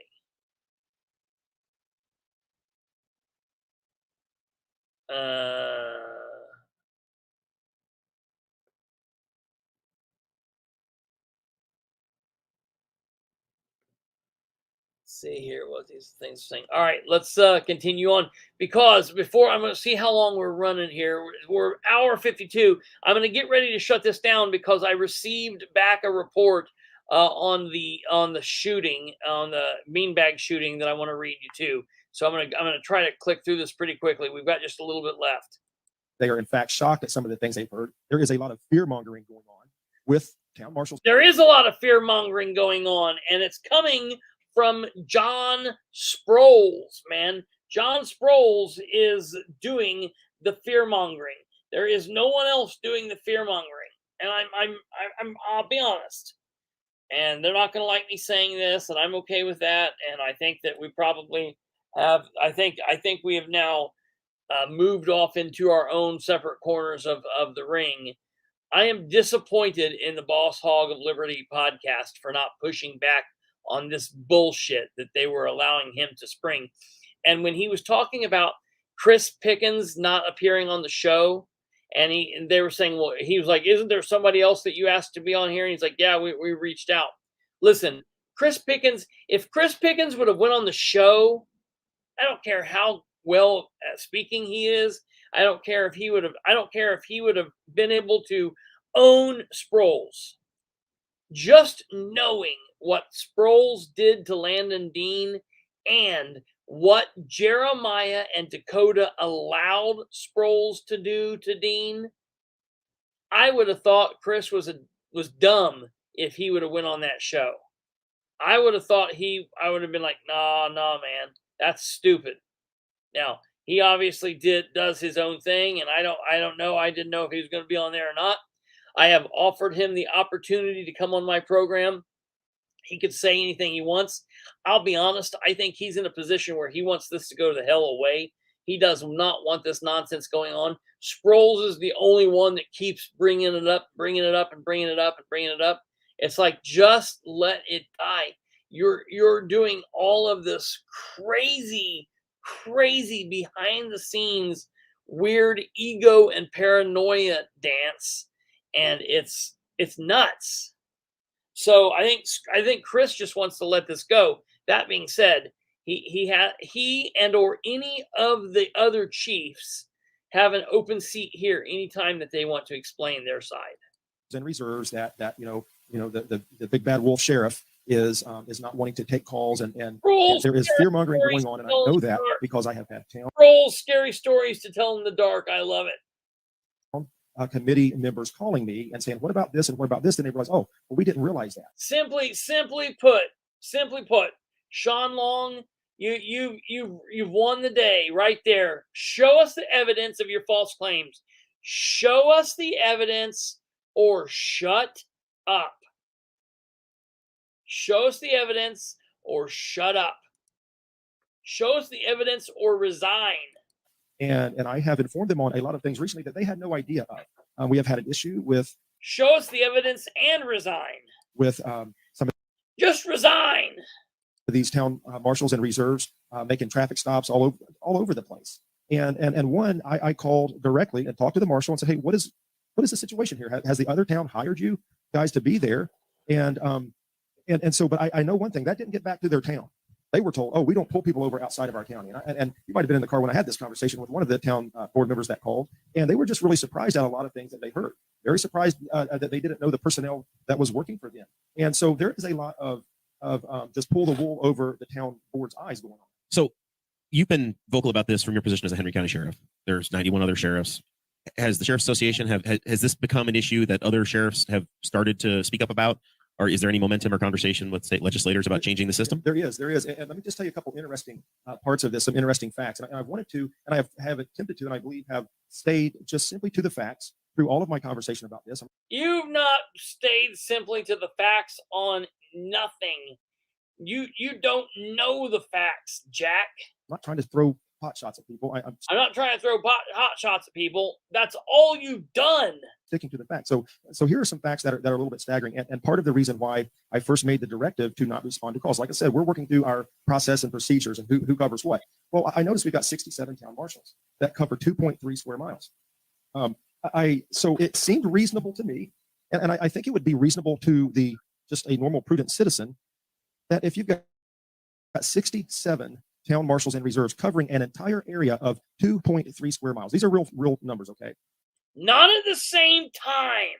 I have 17 patrol officers that cover 395 square miles. We take almost Also not at the same time. 10,000 calls a year.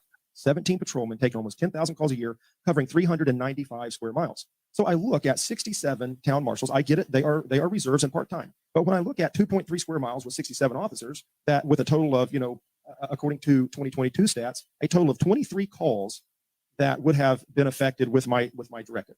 23 calls that they would have had to absorb in 2022. Divided over eight town marshal agencies, that is an average of less than 3 calls in an entire year that they would have had to take. 2 out of those 3. This time to do this shit, should he not instead be worrying about more important shit within his county? Actually, more than 2 out of those 3 would be simple phone call reports that they could have taken while they're sitting on an interstate watching YouTube. And I shouldn't. I need to be more sensitive to. So I thought, hey, this is reasonable. So let's put this directive out. Let's let them cover those. I need to be more sensitive to. So I thought, hey, this is while they're sitting on an interstate watching YouTube. And I shouldn't. I need to be more. While they're sitting on the interstate watching YouTube. So I thought, hey, this is reasonable. So let's put this directive out. Let's let them cover those 25 calls. And then I get this blowback that is absolutely mind-boggling. It's not, John. It's not. You get this blowback because you'll learn this as an elected official, as a public official. You'll learn this in your policing career if you're around long enough. You don't shit where you eat. All right. You live in Henry County. You're the sheriff of Henry County, and you're going to Henry County, and you're trying to do too much. You don't shit where you eat, son.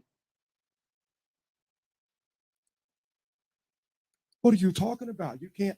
And it just so I'll tell you, I have had so much pushback from the marshals and reserves. I have had good conversations with I've had good conversations with every one of the town board members who have reached out to me. There have been some that have not reached out.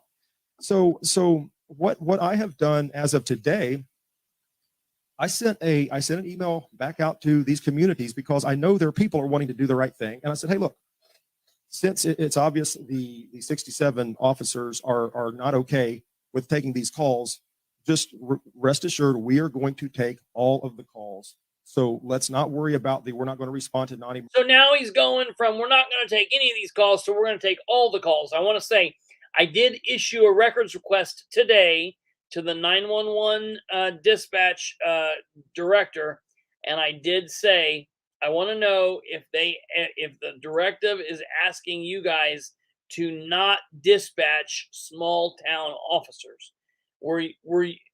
What happened with this directive? Were you given a directive that, hey, just dispatch whoever gets there, or, if they call us, we'll take calls, or what's the deal? Because I could see a situation where Sproles told the county dispatch, don't call them for service anymore. Just call us.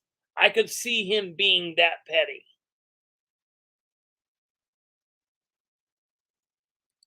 Had any of them picked any calls up in the last 2 weeks that they would have not normally done, or have there been any? What's amazing is they've been out. The pushback was from the citizens, not the marshals. The pushback was from the citizens. Just look at his page. Oh, right. You can't. Because he either blocked you, or if you're someone who's not been blocked on his page, you get on there and you see nothing but crap because he had 500 comments. And out of the 500 comments, 350 of the 500 comments were all negative. That's what he doesn't understand. Out of his 500 comments on a page, 350 of them were all negative. 150 were positive. So he goes through and he deletes all 350, and he blocks all 350, leaving the 150 people on his page that are commenting good. And he just keeps recycling that over and over. So it looks like a lot of people are agreeing with him, but that's not what's happening. That's why the lawsuit is very important. I'm fighting for you, not just myself. Like You've noticed literally, the presence. like the radio traffic. I've heard officers. Oh. Now, granted, I work in the detective division, but I still listen to my radio. I've heard there's Listen here. I'm going to respond to non-emergencies. Had any of them picked any calls up in the last 2 weeks that they would have not normally done, or have there been any? Had the small towns picked any calls up in the last 2 weeks they wouldn't have normally because of this? Listen to what they say here. what's amazing is they've been out. like You've noticed literally, the presence. like the radio traffic. I've heard officers. The small towns have been out, and he's heard the officers on the radio traffic. Listen. Now, granted, I work in the detective division, but I still listen to my radio. I've heard there's been an increase in radio traffic. It's 1041 and 1042. They may say that's because it's Spellman, but at least now we know that they're out there. They're out there. So We need to define the Spillman thing yeah, too. yeah. So we will. But The reason the officers are now on the radio more is because they kicked him out of Spillman. so I told the communities, I sent this email to the marshals and to the town boards to disregard we won't respond to non-emergency calls. We'll take care of all the calls, because it was causing such a huge issue, and we did not respond to any calls. So I also put in that directive, just be it known.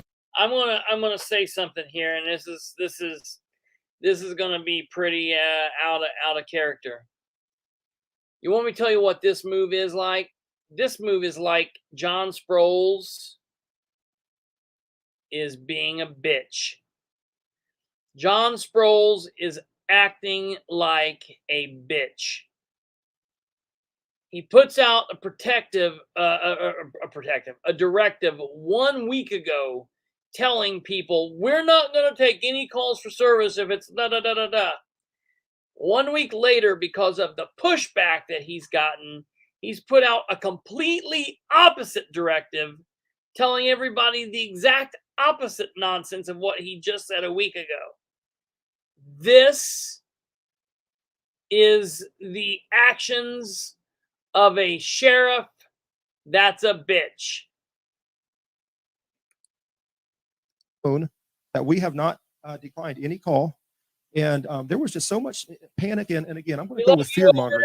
How do you have to make the decision of whether it's an emergency or not? Every officer. We love you over in Illinois, by the way. Sir, every time they get a call on Hope you subscribe and like the channel. I hope you look around and like what you see here. the radio, every officer makes that decision the second they get a call. Yeah. That's nothing new. You do it every call that you get. You make that determination. So just to dispel all of this, well, the people are going to suffer. Well, guess what?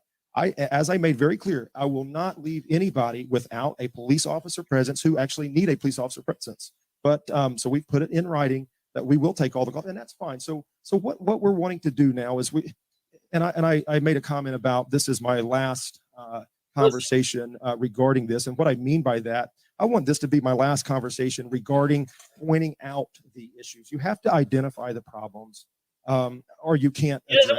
So He doesn't want to point out the issues anymore. before we move on to that with the directive, Mhm. was that kind of your main goal with the directive, was to just start a conversation amongst the town boards? I said that very clearly, that really the main goal here is we've got to put a spotlight on this.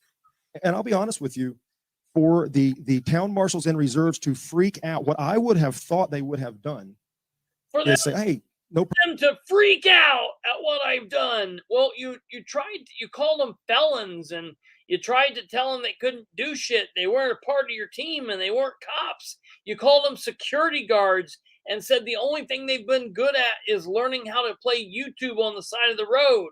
What did you expect? Problem, man. We'll cover it. That's what I thought they would have done. For them to freak out about, oh, no, absolutely not. We're not going to take those 25 calls. That told me very clearly, either Bomb tube jams, so you can, if you want to do something, you are more than welcome. I don't know if you have Facebook. You can connect with me on Facebook at Kristopher H. Bilbrey on Facebook. You can connect with us on Twitter. Producer Kate has put my Facebook link up there. It's Kristopher H. Bilbrey on Twitter, or that's www.facebook.com/Bilbrey318. You're also able to email us at thebastardsofpolitics@gmail.com. Again, that's thebastardsofpolitics@gmail.com. If you want to message me on Facebook Messenger, if you want to email us at the Bastards, if you want to tweet us, whatever, get in contact with us. If you want to share your story, we can figure out a way for you to call and us to talk to you. I would like to talk to you and hear what you got to share. You're not capable. And so there is some reason that you can't take those calls. You're not capable of taking those calls, which is true in many cases. And I've got instance after instance that I can talk about of the incapability of being able to follow through and complete the police action that you started. There's no one is saying they cannot and will not take these calls. There's plenty facts out there. So there's some reason they panicked over. So bring those facts to the table, John. When you say there's plenty of facts out there, it doesn't mean shit unless we see it. Bring those facts to the table. For 25 calls, and I would be embarrassed if I was a group of 67 people that says, "Oh no." I mean, so there's some accountability to this, right? So say there's there is some accountability to this, Jeremiah. I'm glad you finally said that. Property theft, and a town marshal comes out and finds that lawnmower's been stolen, and now there's a chain of evidence, there's a process, and it's going to go to the prosecutor's office so that they can actually, say they found a guy and deal with it. No, that doesn't happen unless an arrest is made. Just because your lawnmower gets stolen, it does not go to the prosecutor's office. It doesn't go to the prosecutor's office unless you have a suspect, unless you make an arrest, or if you have enough to put together and you're trying to get charges and a warrant filed. Then it would go to the prosecutor's office. There's some responsibility for the town marshal to have have documentation that's going to be able to work in the legal system. And so what came clear to all of us when we had this, oh no, we're not going to do that. You don't want that responsibility. You don't want responsibility enough to put the name of your town on your car. So you don't want the responsibility of, oh my goodness. And again, I haven't hidden the reason for this. I have said it. I wanted to generate a conversation. The conversation was a lot bigger than I thought it would be or should have been. You're a tool, dude. It's just phenomenal to me that somebody didn't say, hey, look, this is a good opportunity for us. If I'm on the other side, I'm going to say, this is a good opportunity for us let's run with it. Let's tell our town, hey, we're here for you, instead of, oh, no. That would have been so they missed a really good opportunity to say, yes, we are here. They missed a good opportunity. Every time he talks like he's a preacher. To provide police coverage, true police coverage, not traffic coverage. So have you been invited to some town board meetings? Well, I have been called to some town board meetings. No, but let me tell you something that I want to point out. I have been reviewing some town board minutes because there are reasons that I would need to review them, and I'll tell you some good conversation between some towns who are trying to do right. They have gotten together with other towns, and it was interesting to read the minutes because I'm not present in the room. They're free to say whatever they want to say. And there's some interesting things that I read of where they are saying, hey, we need to step up in this area. We can do this. And let me talk about a comment that was made by a reserve officer that was very interesting, and it proved a point. Listen, I talked about a state trooper rolling up on a couple reserves in the car, one's training the other, and it was on a traffic stop, and the trooper said, hey, what do you got? And he said, man, I think they're drunk. Okay, have you done field sobriety tests yet? And, man, I hate to say this. I don't know anything about where's this at? Let us know. What would they have done had the trooper not rolled up? There's a little more training for. The academy is not, I think anybody said that. They would be inundated if we sent them 3,000 town marshals this year. You know what I mean? There's the facility's not there for it. But is there training throughout the state, whether it be at local level, at state level? 100%. I mean, it's standardized field sobriety. I mean, you can go on the Indiana Law Enforcement Academy website and just scroll the pages of within each county what's being on. Is that something like that the Henry County Sheriff's Office could offer? Because I know you're doing training programs for the reserve deputies a lot. You have the training program there. You said, hey, we'll use our training facility for the reserve deputies for the And I'll touch on volunteer that. deputies in the Dakota, town. I think looking back on it, Yeah, he's I think that's an never opportunity read we've missed board to minutes. afford maybe some of these small towns. He's never read board minutes in his life. I'm telling you, man, this is so boring. This is the third time I've listened to this nonsense, and it's killing me. It's hard to stay through this. We got just a few more seconds, and then we're done. Because I can tell you, I've worked in Marion County and I've worked in other counties, and each county has its own nuances. So to come in from Indianapolis and try to start a department within Henry County, it's not a complicated system without somebody before you to teach you the system. These are the steps you take on this incident. These are how we take people to jail. These are where your tickets go, things like that. But you also have to remember how many new people do we have right now. Oh, a lot. We are I heard he's not allowing the town boards to come to the town officers to come to the sheriff's office and look around like he was anymore. training so many new people of our own. Our FTOs are, we don't have enough FTOs. They're swamped. So, but as I said earlier, we are looking at, and in fact, the state police sergeant that has been involved in trying to help us pull this together, he has printed off a multi-page document on a proposed. Here is how we can help. So we are Turn yourself just a little bit. There you go. Yeah, I'm sorry. So we are looking at trying to figure out how we can't overrun our capabilities, but we are going to be reaching out to try to help, and we're already helping one town. One town has already been working with one of our sergeants, and he has been helping them regularly in the process of bringing on new officers. So I don't want to make it look like I just want to strike a match and throw it and walk away. Here's what I do, and I haven't been. I'm not too shy to say this. I want to help people who are here for the right reasons. I want to help people move on who are here for the wrong reasons. And some people, I am very open. Captain Matt would know this. I have told our people, I will have the hard conversation. I will have the hard conversation. I owe it to our people. I owe it to our community. I'm here to protect our people. And there are things that they are, with some of these town marshal systems, our people are in some cases getting harassed, in some cases their rights being violated because these officers get into something that they don't know how to complete. So it is about protecting our community. And I guess that would lead into the Spillman conversation.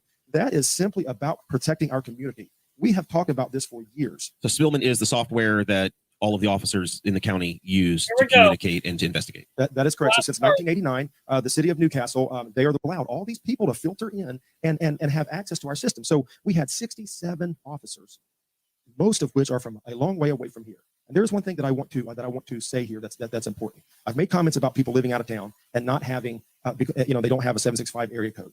I also said that many of those officers are not in Spillman. I know that I got some news. Some of those things that he was saying are not facts. The fact is that you have 22 officers and only 8 of them are in Spillman with addresses. The rest of them are not in Spillman, all no names, anything. 5 out of those 8 live in Indianapolis. 1 of them lives in Martinsville. 1 of them lives in Greenwood, and 1 of them lives in Avon. My guess is the other, whatever that total is, probably don't live anywhere around here either. So, so here we. So they would use Why does he know this? that software that, say, the city of Newcastle is paying for to do the private security job on the west side of Indianapolis. So No, they're not using Spillman to do the private security gig. You're not looking shit up in Spillman to do the private security gig. That's not happening. That was not happening. That is not happening. That was a stupid comment. So I can't speak to them using it to do that job. However, what I can speak to, because we can see, I would be what you call a super user, which I can see what everybody, these systems are tracked. Captain Matt would know. You can't do anything in that system without it being able to be tracked. So you can't do anything in that system without it being tracked. Keep that in mind. I looked at what the activity that some of these people were doing. One of these people, one of the first people they ran was John Sproles. Well, that's interesting. Why? There's a lot of John Sproles in the world, man. There are. And then that person also ran his girlfriend. That was one of the second ones, and his girlfriend's friends, and multiple other of our police officers. Okay. So also I could see that these town marshals, some of them are running plates while they're not on duty, sometimes to the tune of a lot of plates. There goes. So I called one of these town marshals and said, hey, are you aware that we can see everything you're doing on this computer? Well, I guess I thought you could. Okay, well, yeah, we can. So here's my question. Why are you running 35 plates at a time that you're not on duty in your little town? The explanation to that was I'm catching up on reports for my little town. Give me the proof of this. If this is happening, give me the proof that this is happening. Give me the proof that this is happening. If there was someone that ran 35 plates, Give me the proof. Don't just be talking about this.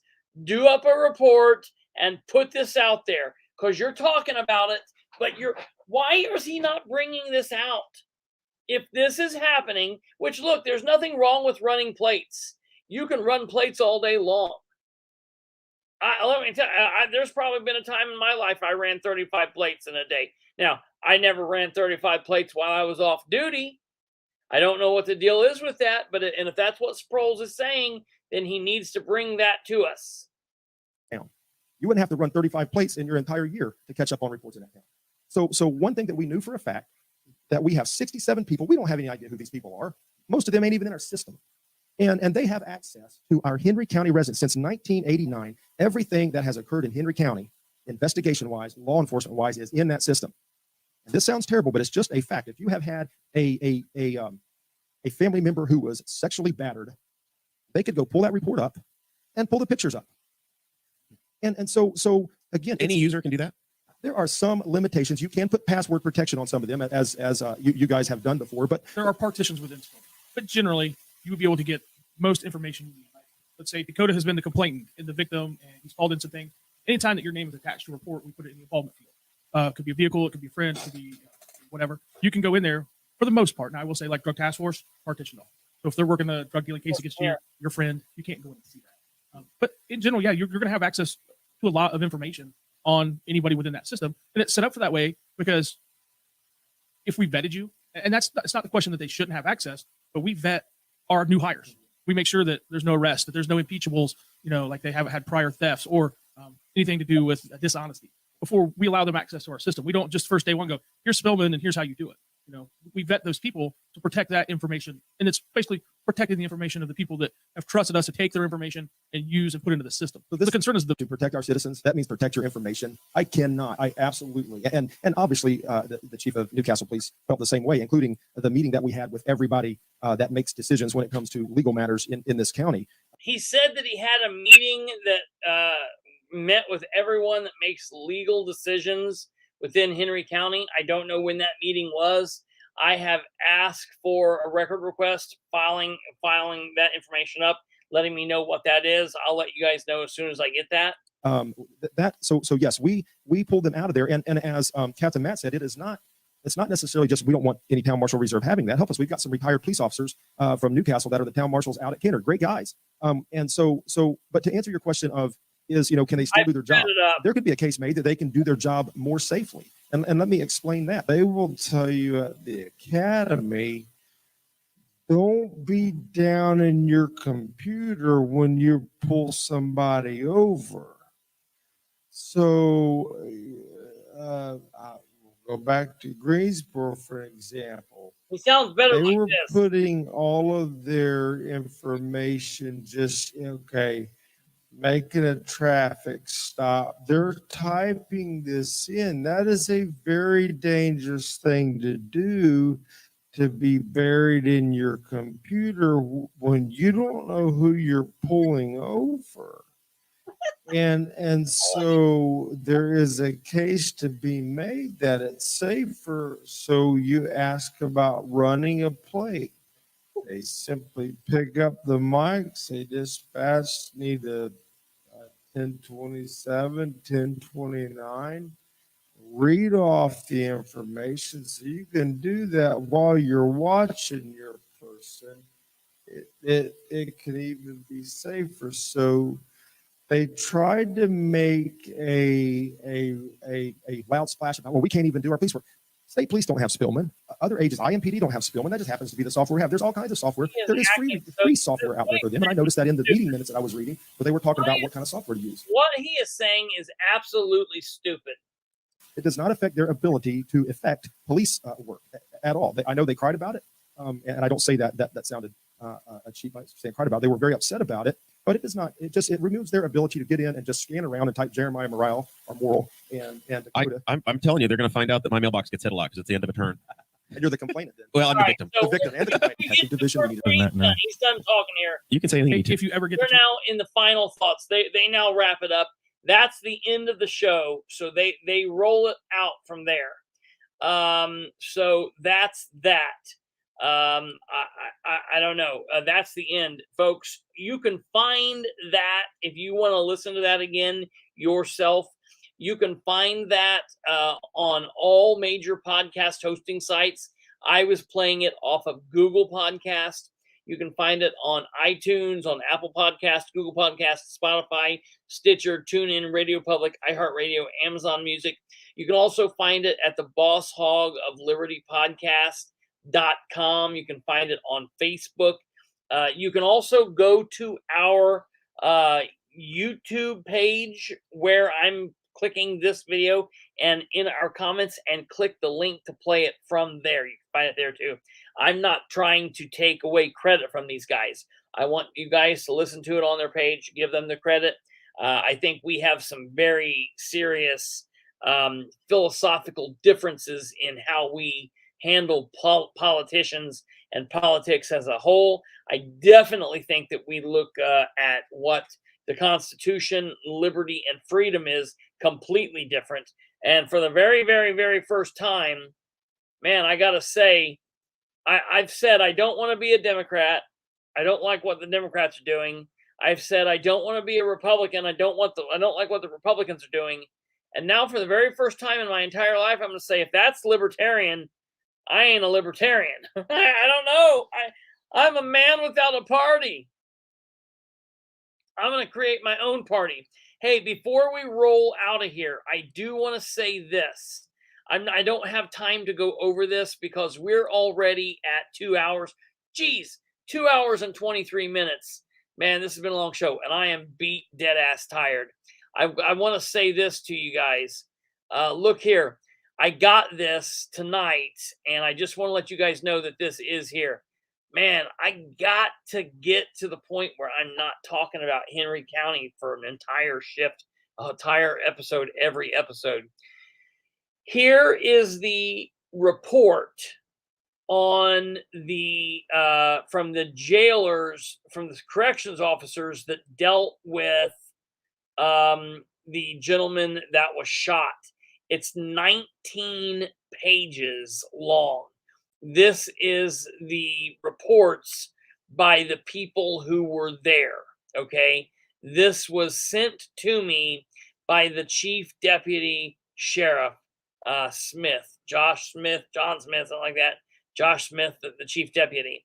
I've got to say, I've not had a chance to read through any of this. I will be looking through all of this. I will look through it. He also told me that they will be getting me the video footage to me the first of next week. So here's what I'm going to do. I'm not going to do a show on this tomorrow. I'm probably not going to do a show on this Sunday. I'm probably going to try, unless something happens crazy, I'm going to try to get back on to some Muncie stuff. I'm asking you guys this from Henry County. For those of you that are watching, the way I look at things is we've got a lot of people watching this right now that aren't from Henry County, but they're learning a lot from people from Henry County. Diane Stevens is from Alaska. Alva is from Louisiana. Danny's Thoughts is from up near Fort Wayne. We've got a lot of people in here from Muncie. Bomb Tube Jams is from Illinois. The thing that I always tell people is when we talk about local politics really affects us locally.